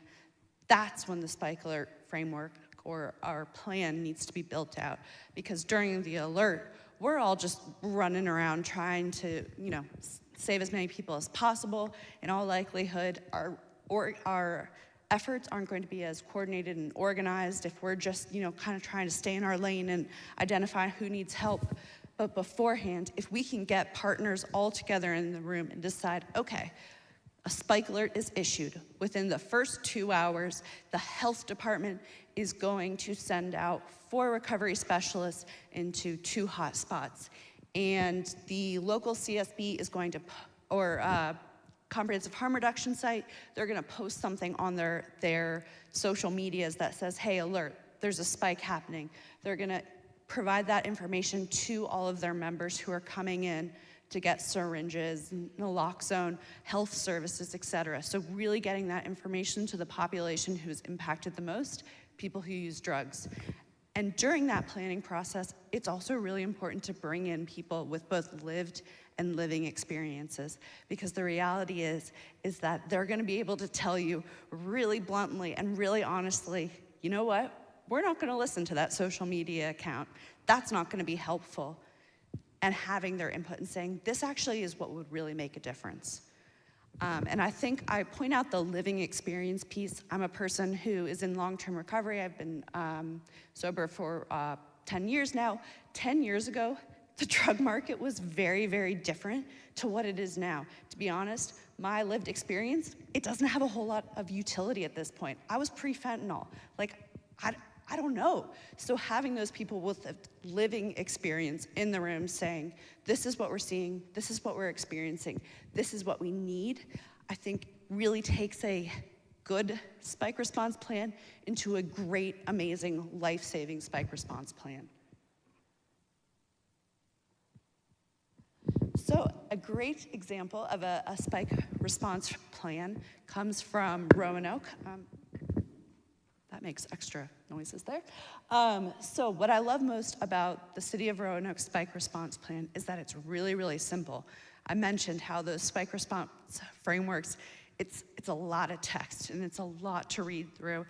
And it can be easy to think, well, spike response plans have to be something that's really complex and have, 15 different partners in the room. What Roanoke City did is this was shortly after the API was set up with the Virginia Office of VMS, so we did start to get that steady flow of data. They decided, okay, who are we already working with? And so they identified the HOPE initiative at Bradley Free Clinic, the Peers Network. There are more partners on the next page, but they just picked 4 partners that they were already working with, that they already had really strong relationships with, sat down together and said, a spike alert is issued. What do we do next? So they set it up. Again, some of these partners don't have access to ODMAP, but they set up those emails so that the point person at those partner agencies get the spike alert as soon as it's issued. And their one requirement for their partners on the spike response plan is that if you are going to be on it, you have to do something with the information. This is not a, oh, FYI, situational awareness type deal. No, this is a, you get that information and you do the 3 agreed upon activities immediately. And I will say that Roanoke City has seen a decrease in the number of fatal overdoses. It has been, that is an area that I don't have to tell you all, but it has had a really, really high rate of overdoses. I haven't done analysis to say like, oh yes, this in fact did reduce it, but I do think it's interesting that in the year following them creating this plan and starting to implement it, they have seen reductions in fatal overdoses. This just, again, goes a little bit further. They have the drop-in center, the Virginia Harm Reduction Coalition. Again, those harm reduction partners who are interacting with people who use drugs every day are gonna be really, really important to get into the room. Tammy is amazing, her peers are amazing. We're gonna hear from Crystal and Wendy later, but they're the people you want in the room who are saying this is what people need, this is what we have the capacity for, and this is what we are going to do when that spike alert is issued. But this is really simple. This is just a 1-page spike response plan, and it's effective. And what they have found that's been really helpful is that when that spike alert is sent out, everyone's email is on there, and that's how they communicate back and forth.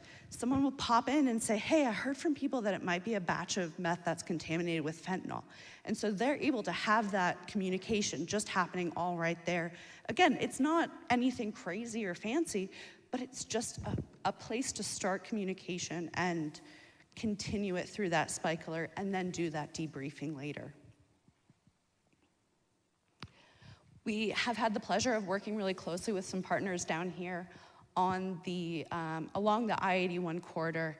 We use those custom shapes, kind of long story short, we use those custom shapes to identify places along I-81. So this is from Tennessee up through Maryland, where there has been a shift over about the past 18 months in where overdoses are happening. So we used the heat maps. We took a look for 2022 to 2023, and then 2023 to 2024, identified where there was a change, identified where those hotspots were, and then made the custom shapes. So like Rusty mentioned, 64, ID1 attaches there. So it's really nice to have that custom shape. Excuse me, sorry. Sorry, water break. Can you dance? No. Do a little soft shoe. How we doing on time? You got about 16 minutes. Okay, we got this. So what we've done, just very similar to the regular spike response plan, is we've identified those areas. We've created those custom shapes. Everyone who is part of this group knows what the regions are. There's a little handbook on it. But just like with the spike alerts, those spike alerts are issued. One of us or our counterparts throughout the country through the ORS program will create a spike alert bulletin detailing the area impacted, the number of overdoses. We'll include kind of notes from the field if we do get some feedback from our partners, our boots on the ground folks to say, again, this is a batch of meth that seems to be contaminated with fentanyl and xylazine.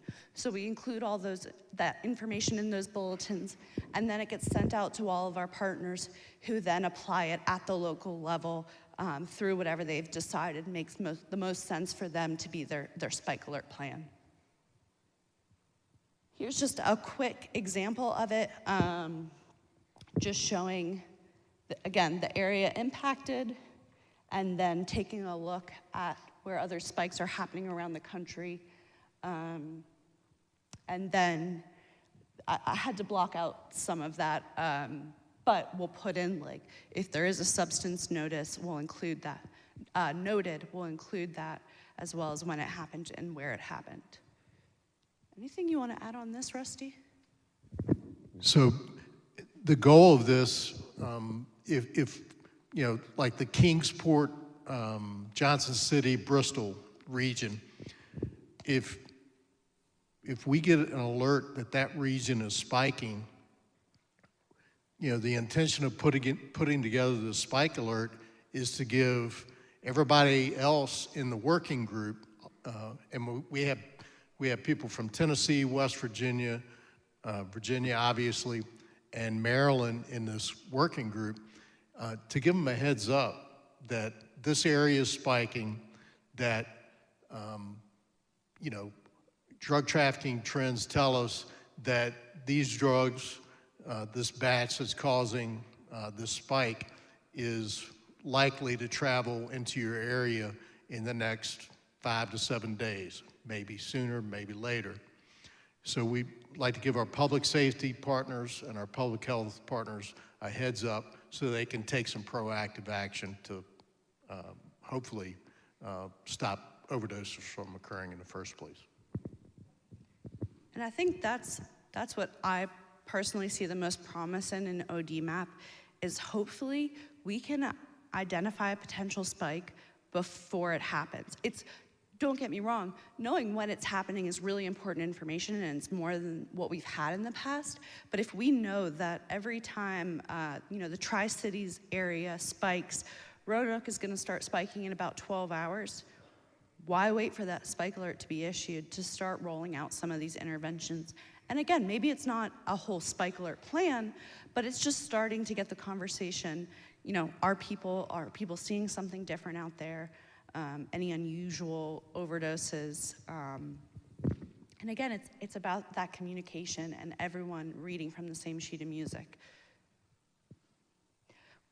Skip right past that because we're not doing that today.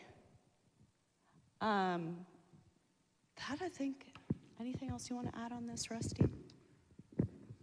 I would just say, you know, the Washington-Baltimore HIDA and the CDC Foundation, you know, along with the Austin National Drug Control Policy, created the overdose response strategy. There are teams all across the country. Every state has at least one team. We're the Virginia team. If anything that you've heard today, because you got the, I mean, we could talk about ODMAP for a lot longer than what we talked about it. But if you're eligible, if you're public health, that's a public health entity with CSB or the health department, or with any public safety organization, if you are interested in ODMAP and you want to talk more about it, we're going to be here throughout the day at the event today. Please don't hesitate to approach us. You know, you can get our contact information, and you know, we want to help. You know, provide you access to ODMAP. It's a great tool. Provides you information. I think it can help you do what you do, and you know, certainly our job is to help facilitate that here in Virginia. We have a lot of great partners throughout the country. Like I said, there's an ORS team in every state, and so I guess another part of what we're trying to do is to get people to connect with other regions, other states, just because a lot of times, you know, they've been through the same challenges, and you know, they've had some of the same success stories. We share information, data, we share strategies. So the overdose response strategy works. You know, overdoses, at least the last, our indication in 2024, total overdoses that are entered in the ODMAP are significantly down. In Virginia, it's almost like 40% down. We still got to get through the last quarter of 2024. There's no doubt that the work that everybody in the audience today is significant. You make a significant impact on saving lives and preventing overdoses. You know, the danger's still there. I can tell you, I talked to a lot of law enforcement people in Virginia and throughout the country, that there's no shortage of substances. There's no shortage of, or the volume of illegal drugs that are pouring into our country, pouring into this Commonwealth has not slowed down. Law enforcement is doing the best they can. The Border Patrol's doing the best they can. It's a tough task. So, you know, the amount of substances coming in here that are a danger to people that can be potentially lethal is still out there.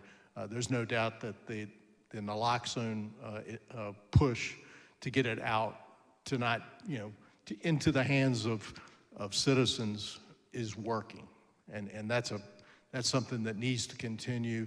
And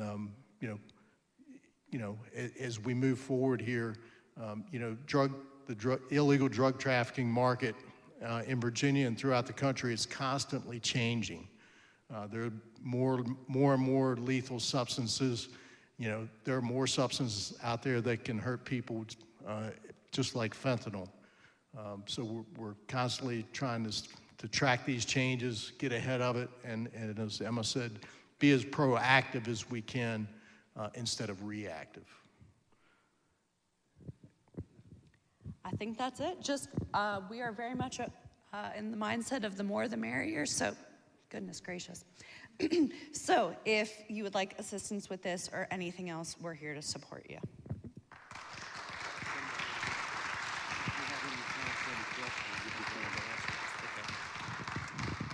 We do have time for probably one question. If anybody has something they want to ask Emma and Rusty. If they think about it later, we'll be here as well throughout the day. And they are here to be asked afterwards as well.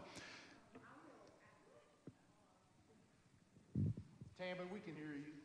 You don't need that. I just wanted to thank you both so much for coming down here. For folks that think, oh, well, this is not really helpful to me, what would be helpful to your state and your community is to encourage that legislation be put in place that requires this data to go into ODMAP. Currently, Virginia is not like California and Texas, and so therefore, not all agencies that do respond to overdoses have to enter that data into ODMAP. However, having real-time data and knowing exactly where the route and the passage of these substances are coming down does help so many of us that work in this field prepare for that. So we know what communities it may be coming through. We then know, hey, let's get Narcan out there. Let's set up a mobile unit. Let's pop up a tent and just see if people need anything. So this is how it can be used to be helpful to most of us in here that work in this field. But yes, please encourage folks to use this system if they work with an organization, a first responder organization, or public health. It would be very, very helpful, and it would also be helpful for grants. If anybody here is familiar with grants, it's a very important element. So, thank you. Emma, thank you. Absolutely, thank you. Well, we are soon to take a lunch break. This one word that I want to share, so it is the case that we're doing a couple of giveaways. You get to nominate somebody to receive a therapeutic massage from Healing Haven Massage Therapy here in downtown Marion. The forms are there as well on the orientation table, the sign-up table, as well as the little basket, fancy basket there, where you can put those nominations in. And we think that's a fun way to honor a couple of people today as well. So we will come back. We have a panel discussion of folks who have lived experience in recovery. That will start at 1:20. So that's your call back is at 1:20. Go enjoy lunch.